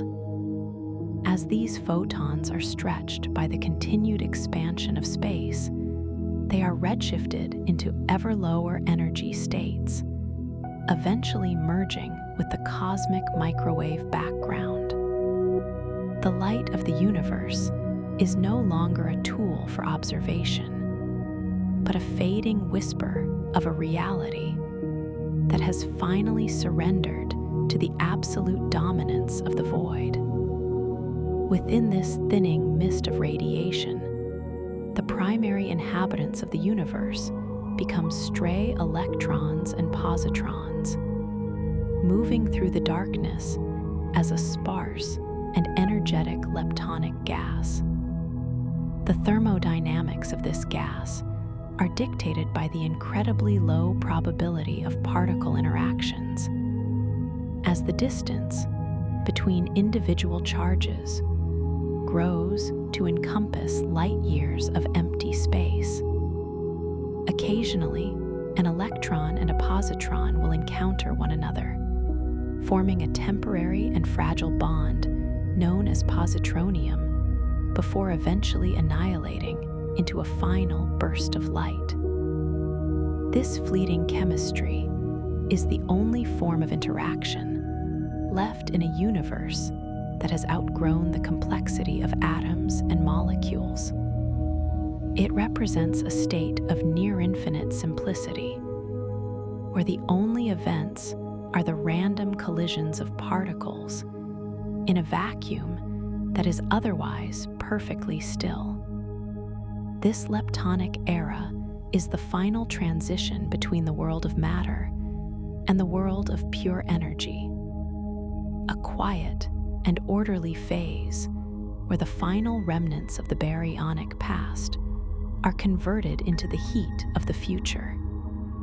The total transformation of the solid iron stars into this diffuse leptonic gas signifies a fundamental phase shift in the nature of the cosmos, moving from a universe of discrete objects to a universe of pervasive radiation. In all previous stages, the story of the universe was written in the movements of mass, the formation of stars, the collision of galaxies, and the cooling of remnants. Now, as the last of the baryonic matter dissolves, the primary currency of the universe becomes the photon, and the primary force becomes the expansion of the void. This transition erases the distinction between the things in the universe and the space they inhabit, as the matter that once filled the vacuum is stretched until it becomes indistinguishable from the background itself. The thermodynamics of the void achieve a state of high entropy, where energy is distributed so thinly that no further work can be performed. The material world has reached its conclusion, leaving behind only the cold and silent ghosts of its once magnificent structures.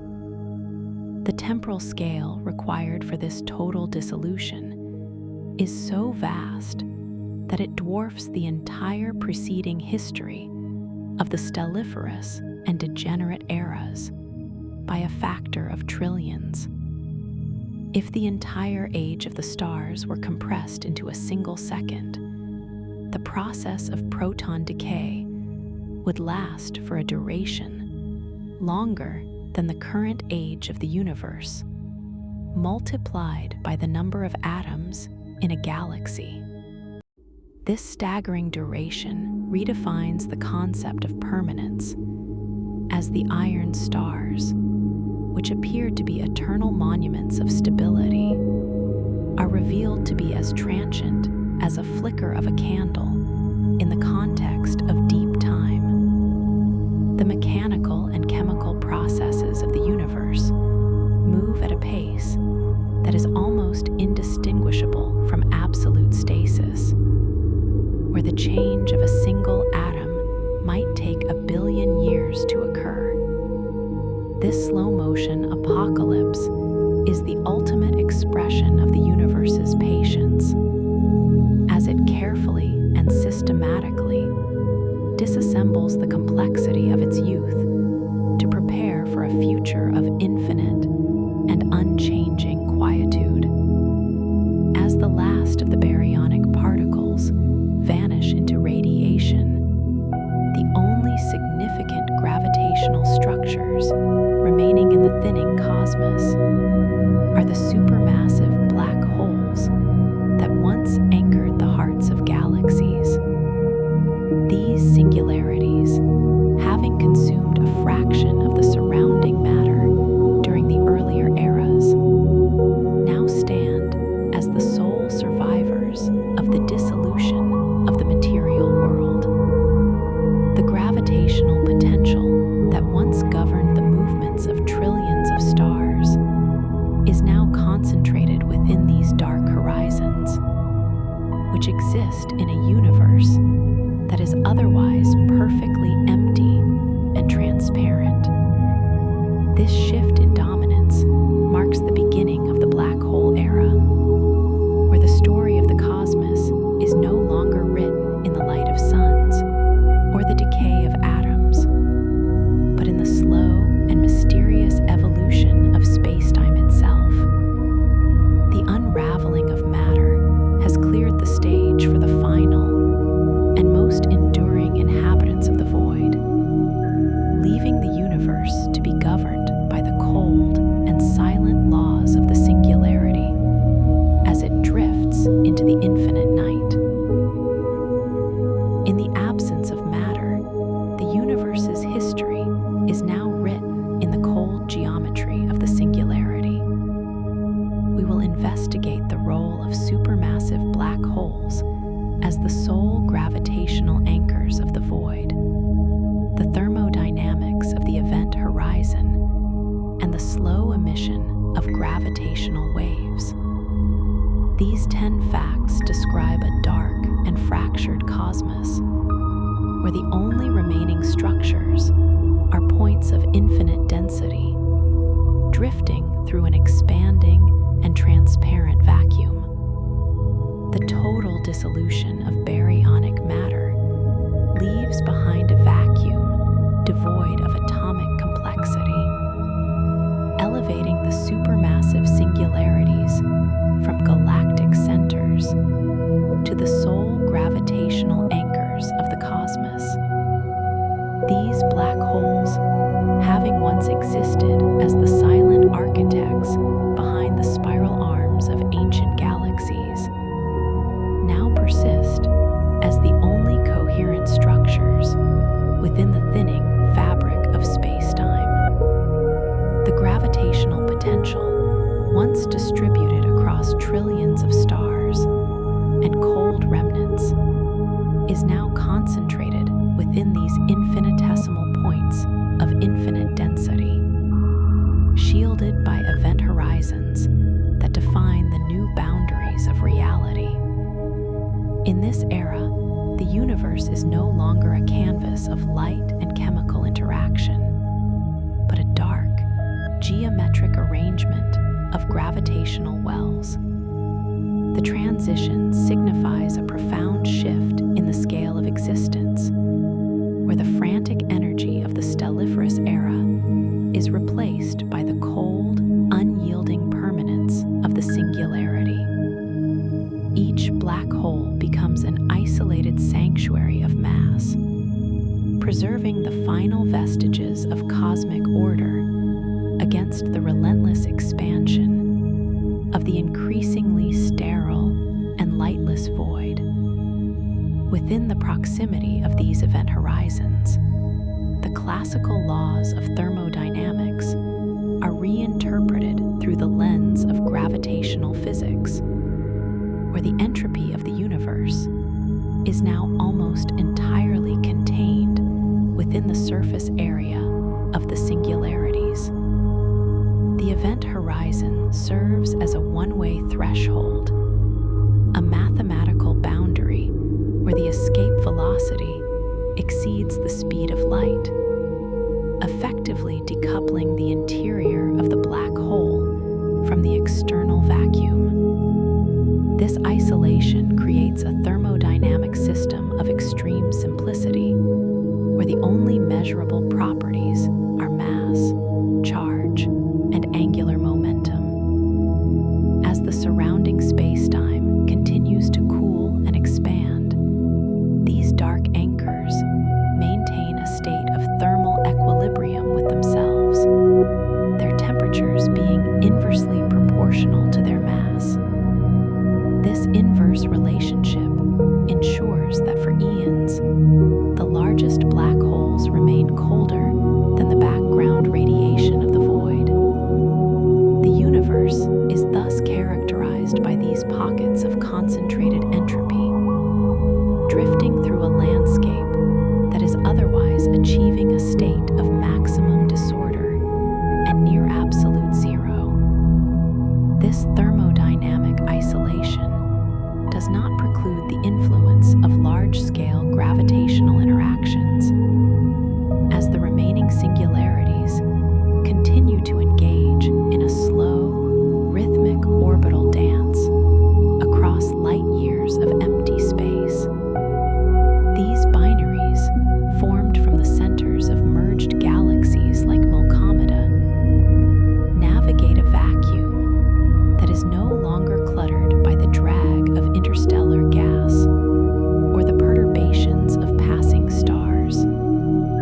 The orbital mechanics are governed with absolute precision by the emission of gravitational waves, which carry away the last remnants of kinetic energy and cause the orbits to slowly contract over decillions of years.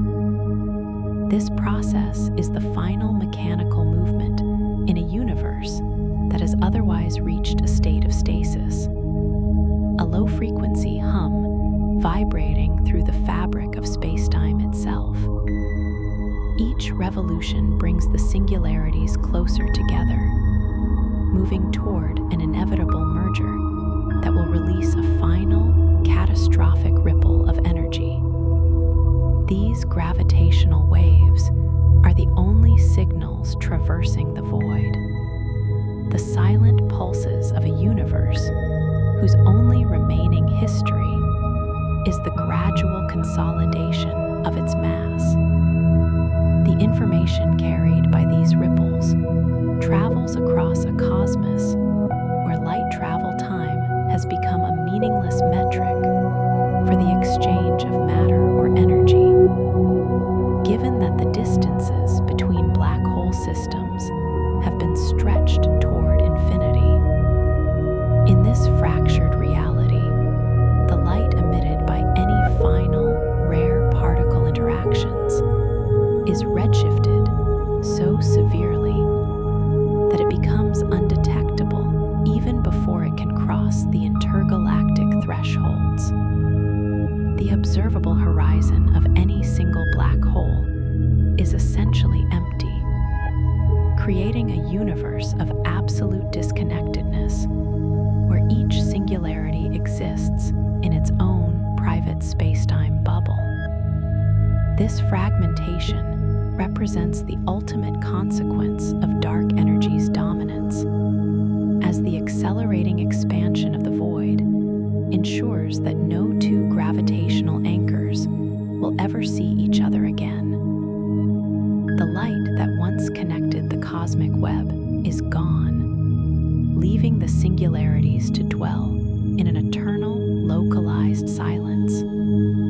The universe is no longer a shared experience, but a collection of solitary points, each drifting through an expanding ocean of nothingness that grows more sterile with every passing eon. As the vacuum grows increasingly devoid of radiation, the atomic chemistry that once facilitated the birth of stars and the complexity of life is replaced by the rare and lonely interactions of virtual particles near the event horizon.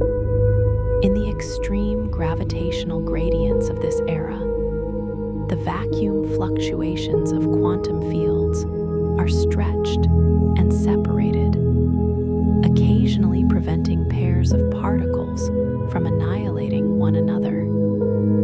This quantum mechanical process, occurring at the very edge of the singularity, marks the first subtle onset of Hawking radiation, a phenomenon where the black hole begins to slowly lose mass to the void.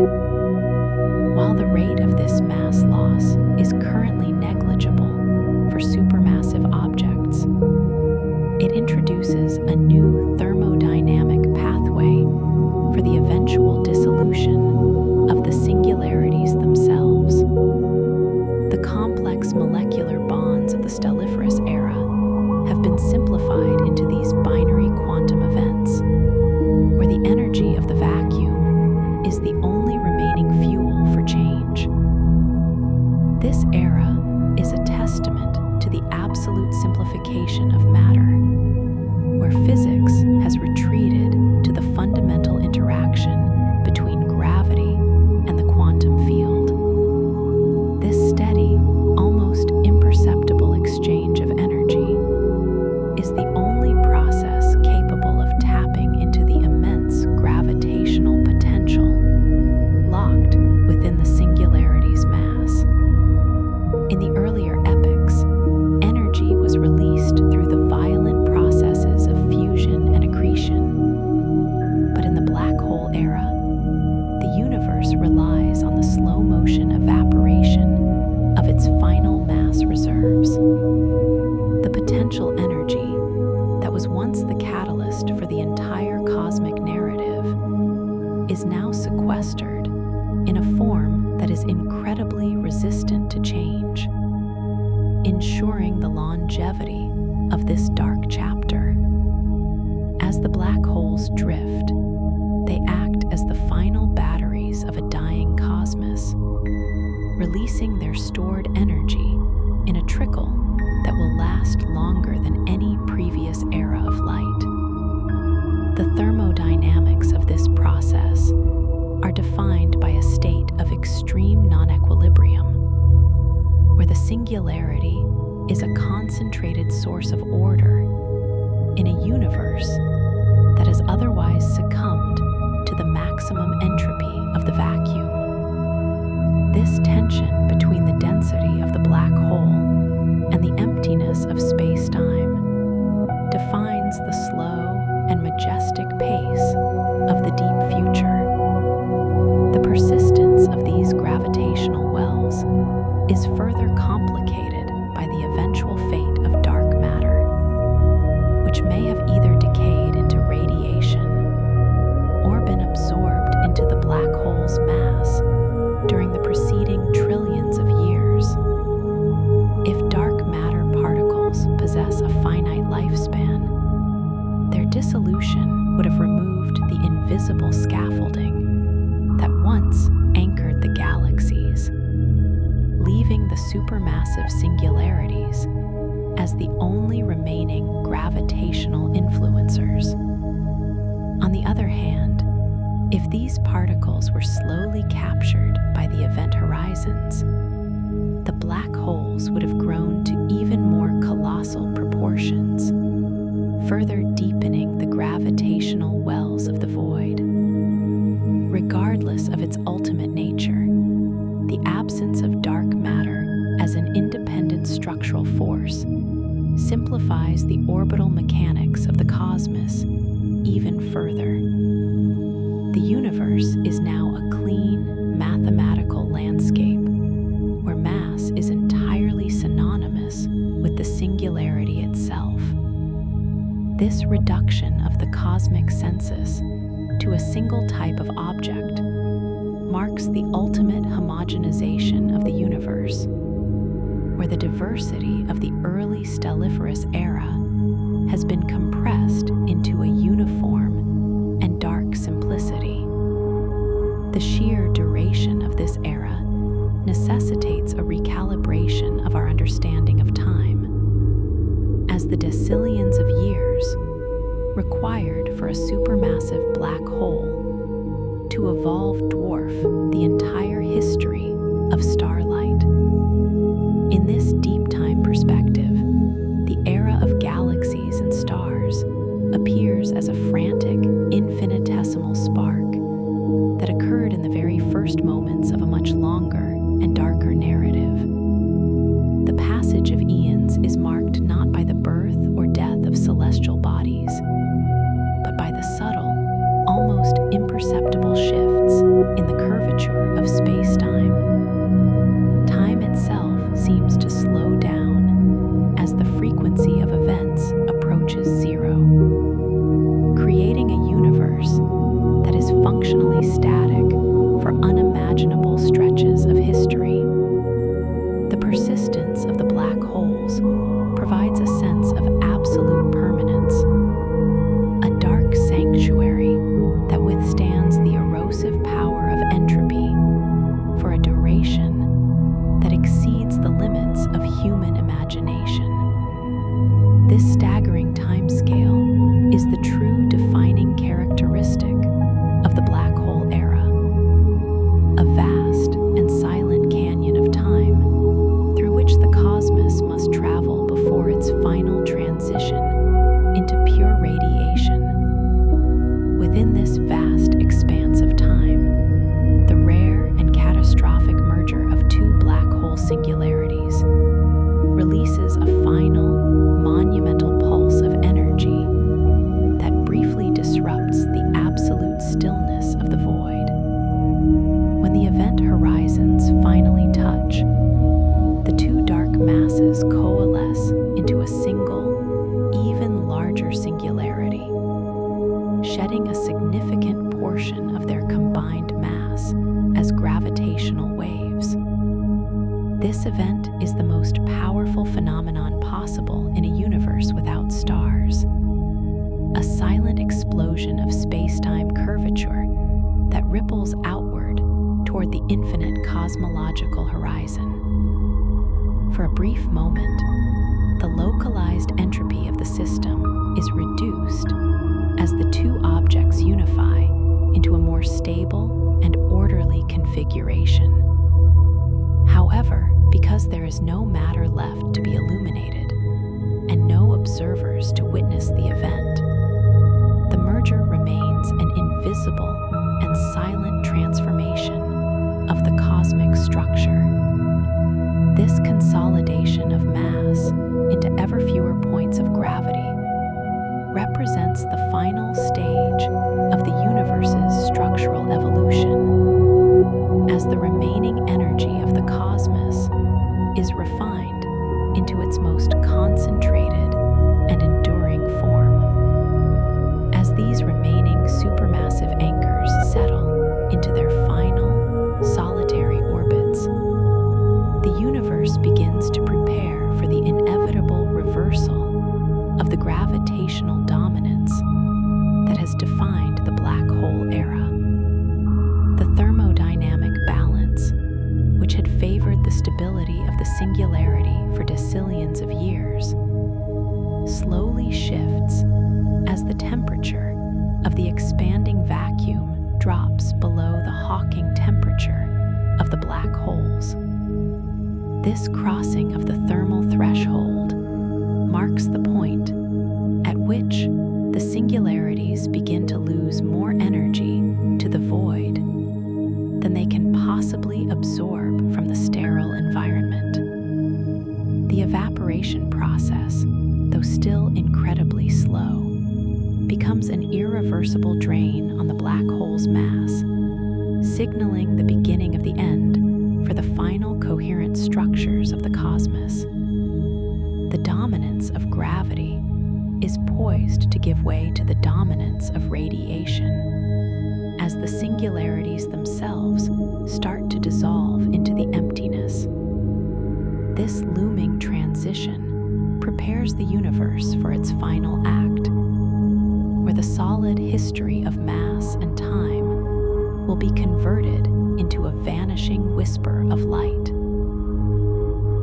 This phase explores the final dissolution of gravity through the quantum mechanical process of Hawking radiation. We will analyze the mass-energy exchange at the event horizon, the paradox of information loss, and the runaway thermal acceleration of evaporating singularities. These facts detail the terminal stage of mass in the cosmos, where the final concentrations of gravitational potential are systematically bled back into the void as a fading, high-energy glow. The crossing of the thermal threshold marks a fundamental turning point in the history of the cosmos, where the supermassive black holes that once served as the final anchors of gravity begin to surrender their mass to the vacuum. This transition is governed by Hawking radiation, a quantum mechanical process where the intense gravitational gradients at the event horizon interact with the zero-point energy of the vacuum. As the temperature of the expanding universe drops below the Hawking temperature of the singularity, the black hole becomes a net radiator of energy rather than a consumer of matter. This thermal leakage is incredibly slow for the largest of these dark masses, occurring at a rate that defies conventional measurements of time. However, the process is relentless and irreversible, initiating the final dissolution of the concentrated gravitational potential that has dominated the universe for decillions of years. The era of the dark anchors is fading, giving way to a future defined by the slow, steady conversion of the last massive structures into a diffuse mist of light. This conversion process is rooted in the constant fluctuation of quantum fields at the boundary of space-time, where virtual particle-antiparticle pairs are perpetually created and annihilated. In the extreme gravitational environment of the event horizon, these pairs are frequently separated before they can neutralize one another, with one member falling into the singularity, while the other escapes into the surrounding void as a real particle. To maintain the conservation of energy, the black hole must provide the mass energy necessary to manifest the escaping particle, resulting in a minute decrease in the singularity's total mass. This quantum mechanical theft occurs across the entire surface of the event horizon, turning the black hole into a very faint, glowing emitter of radiation. The particles released are primarily low-energy photons, moving away from the dark mass as a ghostly thermal fog.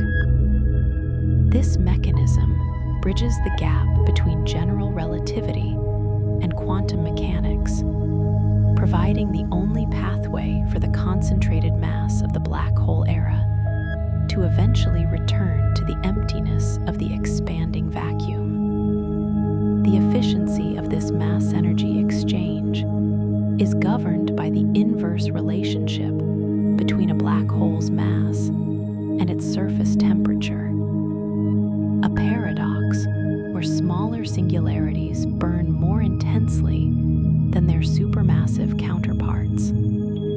While the gargantuan anchors that once occupied galactic centers possess temperatures trillions of times colder than a degree above absolute zero, their smaller relatives radiate with increasing vitality. As mass is lost through the emission of Hawking radiation, the temperature of the event horizon rises, which in turn accelerates the rate of mass loss. This positive feedback loop ensures that the evaporation process, while stagnant for eons, becomes a self-reinforcing phenomenon that gains momentum as the singularity shrinks. The thermodynamics of the void are thus characterized by this slow-motion acceleration, where the final remains of the universe's matter are converted into heat at an ever-increasing pace. This shift in thermal dynamics marks a move away from the static stability of the previous era toward a terminal phase of rapid, high-entropy transformation that will eventually consume the final points of gravity. This accelerating decay unfolds over a timeline that exceeds the sum of all previous cosmic epochs combined, stretching the definition of time to its absolute mathematical limit. For a supermassive black hole with the mass of 100 billion suns, the journey toward total evaporation takes approximately 10 to the power of 100 years. During this unfathomably long duration, the universe undergoes no other significant changes, as all other forms of matter have already dissolved, and the expansion of space has pushed all other horizons beyond reach. The only events in the cosmos are the random, individual emissions of photons from the event horizons of these lonely giants. This period is the ultimate exercise in cosmic patience, a silent and lightless progression where the passage of time is marked only by the infinitesimal reduction of gravitational potential. The scale of this process humbles the earlier ages of stars and galaxies, revealing them to have been merely a brief, energetic prelude to the long and quiet dissolution of the black hole era. As these singularities gradually lose their mass, the gravitational architectures they once supported begin to unravel into the deepening night, marking the final failure of orbital mechanics. Binary black hole systems, which once emitted gravitational waves in a tight and rhythmic dance, find their mutual attraction weakening as their mass evaporates into radiation. The orbital energy is no longer sufficient to keep the pairs bound, leading to a slow and silent drifting apart into the infinite void.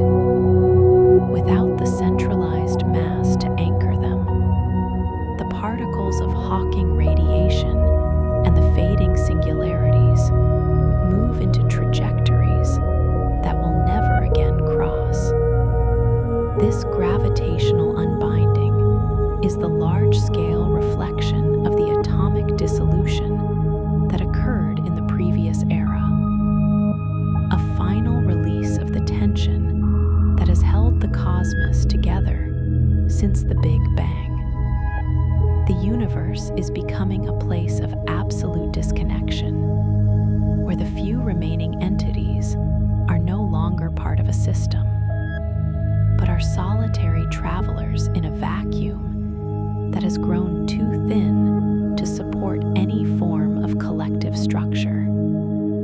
This structural thinning is accompanied by a dramatic spectral evolution of the emitted radiation, as the cooling of the black hole, paradoxically, leads leads to the release of higher energy photons. In the early stages of evaporation, the radiation is dominated by extremely long wavelength radio waves, carrying almost no energy and traveling across the void as a faint, undetectable hum. However, as the singularity reaches the final stages of its life, the increasing temperature of the event horizon causes the spectrum to shift through the infrared, the visible, and eventually into high-energy gamma rays.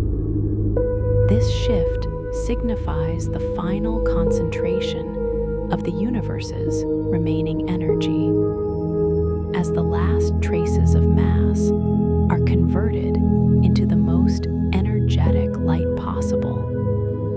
For an observer that no longer exists, the dark voids would begin to flicker with a hard, ultraviolet light, a terminal resurgence of energy in a universe that has been dark for decillions of years.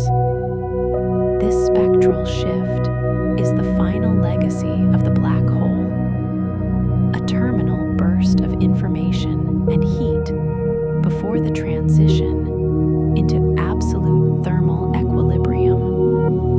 The release of this energy poses a profound challenge to the preservation of cosmic information, a dilemma known as the black hole information paradox. According to the laws of quantum mechanics, information cannot be destroyed.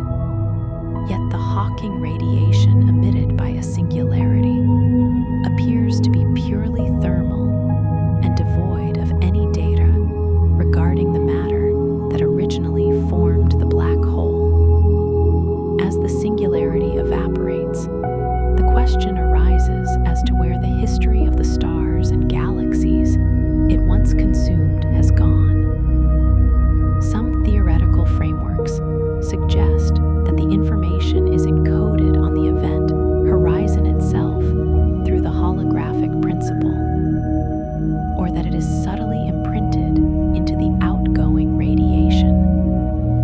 Regardless of the mechanism, the evaporation of the black hole represents the final processing of all the universe's past data, a systematic erasing or scrambling of the cosmic record.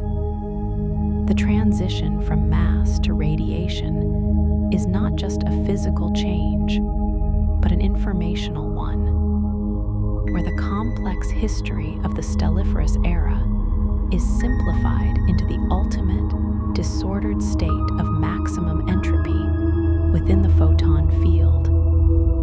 As the final traces of mass are shed, the Hawking process enters its most violent and rapid phase, a runaway reaction where the singularity's temperature spikes toward infinity. In the last few millennia of a black hole's life, the rate of evaporation accelerates exponentially, turning the once dark and silent anchor into a brilliant, white-hot emitter of energy. The thermodynamics of this stage are characterized by an extreme non-equilibrium state, where the singularity is losing its remaining mass energy at a rate that approaches the limits of space-time itself. This rapid dissolution is the inverse of the initial gravitational collapse that created the black hole, a spectacular unraveling of the density that was forged in the hearts of galaxies. The universe, which has been stagnant for decillions of years, is suddenly filled with localized bursts of intense activity as the final singularities reach their terminal thresholds. This period of rapid decay is the last gasp of the material cosmos, a final energetic effort to dissipate the remaining concentrations of mass before the onset of the eternal stillness. This terminal acceleration culminates in a spectacular explosion of pure radiation as the final subatomic mass of the singularity is converted into a burst of light in a fraction of a second. This event, the last true explosion in the history of the cosmos, releases a final pulse of gamma rays and elementary particles into the expanding void. With the disappearance of the singularity, the gravitational well it once created vanishes instantly, and the fabric of spacetime returns to a state of flat, uncurved simplicity. The mass that was once a star, then a white dwarf, and finally a black hole, has been completely transformed into a collection of photons drifting through the darkness.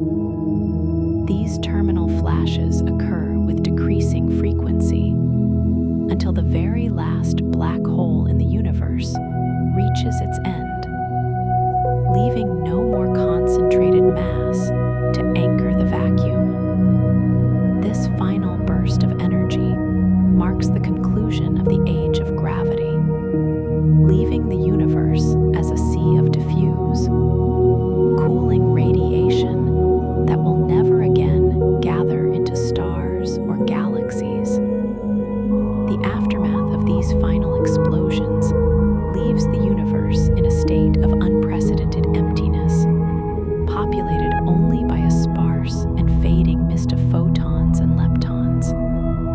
These particles, born from the death of the black holes, represent the final remnants of the baryonic and degenerate eras, now scattered so thinly that they will never interact again. The thermodynamics of the universe have reached a state where no further work can be performed, as there are no longer any temperature gradients or gravitational potentials to drive the flow of energy. The expansion of space continues to stretch the wavelength of these final photons, cooling them toward the absolute zero of the vacuum. This transition into the stage of maximum entropy is the ultimate conclusion of the cosmic narrative, where the complexity of the past has been simplified into a uniform and stagnant equilibrium. The age of events is over, and the universe enters its final, eternal chapter, a state of absolute peace and perfect stillness that will never be broken by the birth of another star or the collapse of another dark mass. In this concluding sequence, we reach the state of perfect and absolute thermal equilibrium known as heat death. We will explore the final dissipation of radiation, the cessation of all physical events, and the achievement of maximum entropy within the expanding void. These 10 facts document the universe's entry into its final, eternal chapter, a state of profound stillness, where the arrow of time effectively vanishes into a sanctuary of infinite and unchanging rest. The evaporation of the final black hole leaves the universe in a state of unprecedented simplicity, where the concept of concentrated mass has been permanently erased from the physical fabric. This transition ushers in the era of maximum entropy, a thermodynamic finality where energy is no longer capable of performing work or sustaining complex structures. The vast, billion-year processes of nucleosynthesis and gravitational collapse are replaced by a uniform and stagnant distribution of sparse particles. In this state of heat death, the temperature gradients that once drove the flow of energy have completely flattened, leaving a cosmos that is perfectly balanced and utterly has evolved from a state of low entropy, high energy density into a vast, cooling sea of radiation where the density of matter approaches zero. This represents the ultimate conclusion of the second law of thermodynamics. As the arrow of time points toward a horizon where nothing ever changes, and the frantic activity of the past is reduced to a distant, undetectable echo within the expanding void. This state of total thermodynamic equilibrium is characterized by the presence of a few remaining photons and leptons, scattered so thinly that the mean free path of any single particle extends across billions of light years.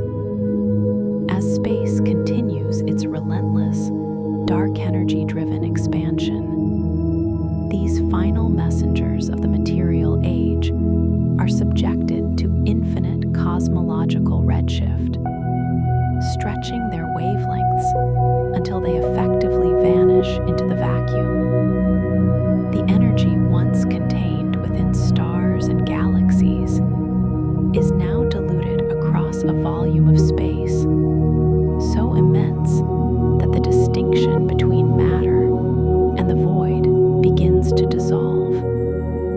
Thermodynamics dictates that in this regime, the average temperature of the universe resides at a fraction of a degree above absolute zero, approaching the theoretical minimum of existence. There is no longer enough kinetic energy to trigger even the simplest chemical or nuclear interactions, leaving the universe as a sterile and transparent expanse where the very building blocks of reality have been thinned out to the point of absolute and permanent irrelevance. Within this thinning expanse, the concept of time's arrow undergoes a profound philosophical and physical transformation, as the lack of entropy-generating events renders the passage of years meaningless.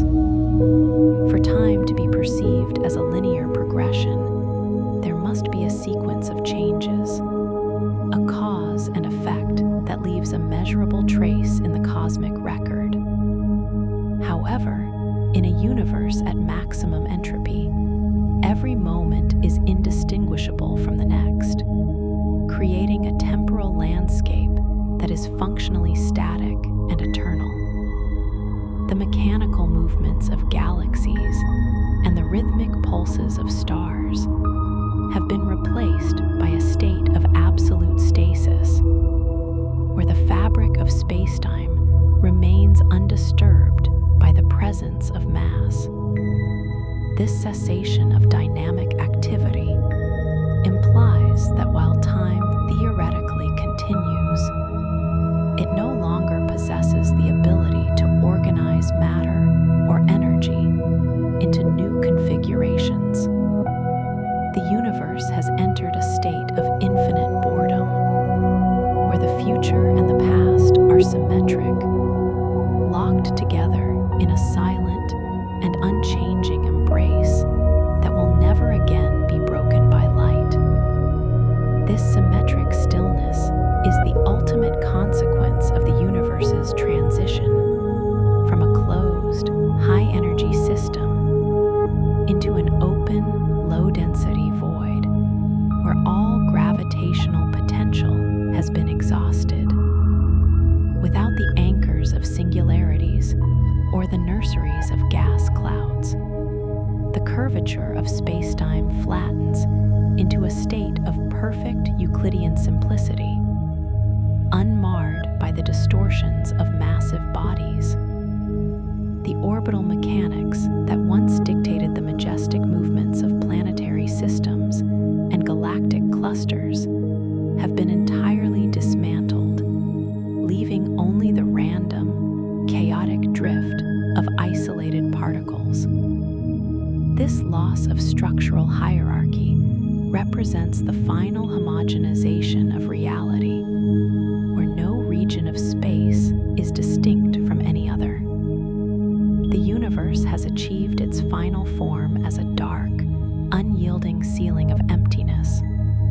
where the distribution of energy is so uniform that the very idea of a place or a destination loses its physical foundation. Everything that once was the fire of suns and the complexity of life is now a part of this singular, undifferentiated sea of maximum entropy and quietude.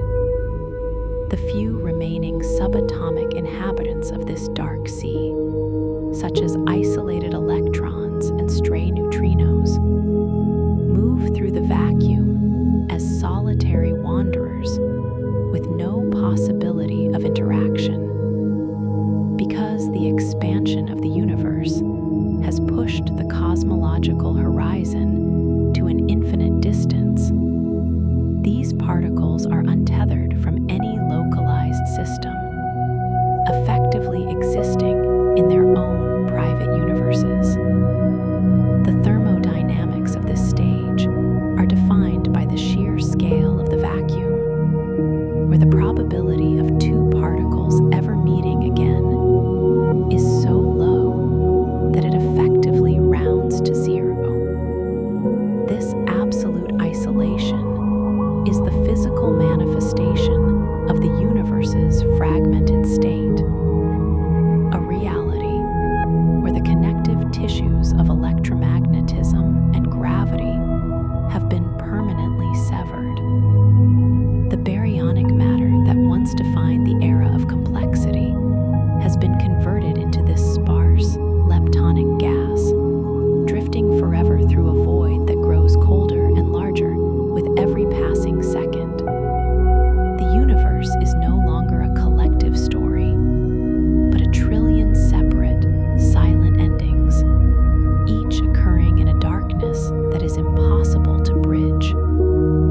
As these isolated particles continue their eternal drift, the only potential for change arises from the rare and improbable phenomena of quantum tunneling and large-scale vacuum fluctuations. In a universe that exists for an infinite duration, even the most statistically unlikely events become theoretical possibilities, potentially giving rise to short-lived pockets of energy, or the spontaneous emergence of organized structures known as Boltzmann brains. However, these fluctuations are destined to be fleeting, appearing as brief, unstable pulses in a void that immediately restores its state of maximum entropy. The thermodynamics of the vacuum ensure that any such deviation from equilibrium is rapidly suppressed, preventing the resurgence of a second stelliferous era or any sustained complexity. These quantum ghosts are the final, desperate tremors of a universe that is otherwise dead, brief glitches in the fabric of a reality that has achieved its terminal, sterile stability. The dominance of the void is absolute, and while the laws of physics still allow for random sparks, the fire of the early cosmos can never be reignited. The absolute cooling of these rare fluctuations moves the universe toward the floor of existence, where the energy levels of the vacuum itself reach their minimum possible state. This state of absolute zero is not merely a measurement of temperature, but a signature of the total exhaustion of all kinetic and potential energy sources. The internal structure of the vacuum, once a playground for high-energy physics and the rapid expansion of the inflationary epoch, has become a static and unchanging substrate. Without the flow of heat, the very concept of thermodynamics becomes obsolete, as the universe no longer possesses the capacity for change or the redistribution of energy. This represents the final state of peace, a thermal sanctuary where the struggle against entropy has finally ceased because there is no more order left to lose. The silence of the cosmos is profound and unyielding, a testament to the absolute efficiency of the cooling process that has dismantled every sun and dissolved every atom across the unimaginable stretches of deep time history. Within this profound thermal sanctuary, the loss of the concept of distance and structure is finalized as the last detectable wavelengths of radiation stretch toward infinity.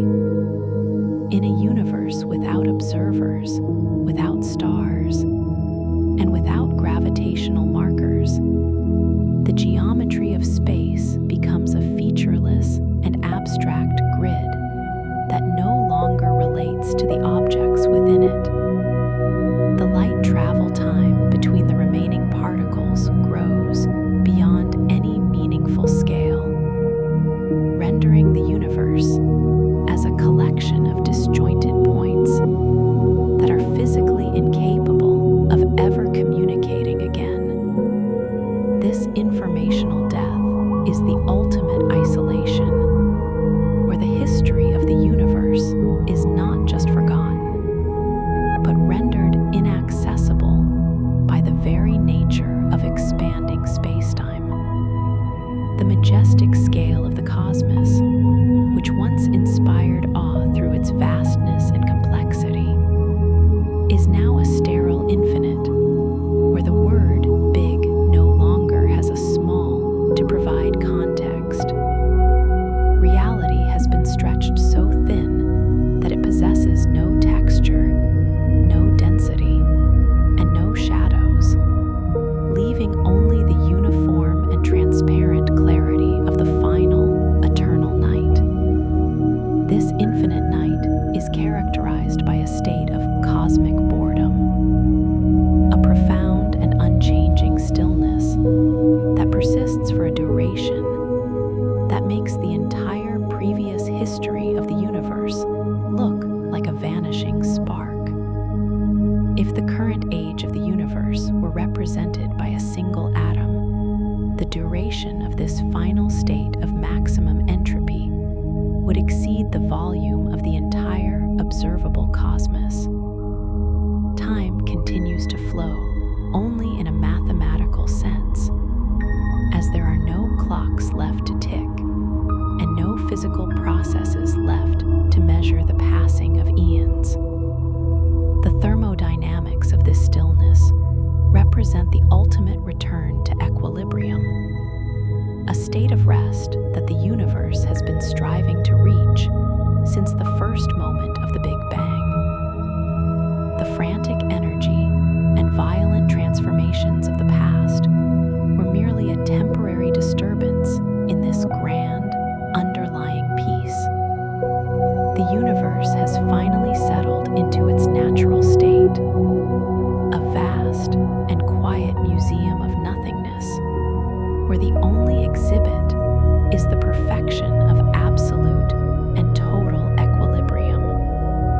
The final state of the cosmos is one of a cold, dark, and perfectly balanced sanctuary, where the laws of physics have finally rested after their long journey through time. This is the ultimate heat death, a state not of tragedy or destruction, but of profound and lasting completion. The frantic struggle of the stelliferous era, the graceful mergers of galaxies, and the slow cooling of white dwarfs have all led to this single, inevitable point of maximum entropy. The universe exists as an eternal, silent monument to the energy it once contained, now perfectly dissipated into a state where nothing can ever harm, change, or disrupt the stillness again. As the final photons fade into the infinite expansion, the story of the universe reaches its final period, a quiet, dark, and beautiful conclusion spanned decillions of years. In this absolute quietude, the universe finds its final rest, a sanctuary of infinite rest that will endure for all of eternity, undisturbed and forever at peace. Our journey across the vast expanses of deep time has reached its final destination. We have witnessed the grand arc of the cosmos, from the frantic, nuclear brilliance of its youth to the cold, majestic silence of its absolute maturity. Every star that once burned, every galaxy that once collided, and every black hole that once anchored the void has now surrendered its energy to the infinite reach of the vacuum. What remains is not a tragic emptiness, but a state of perfect, irreducible symmetry.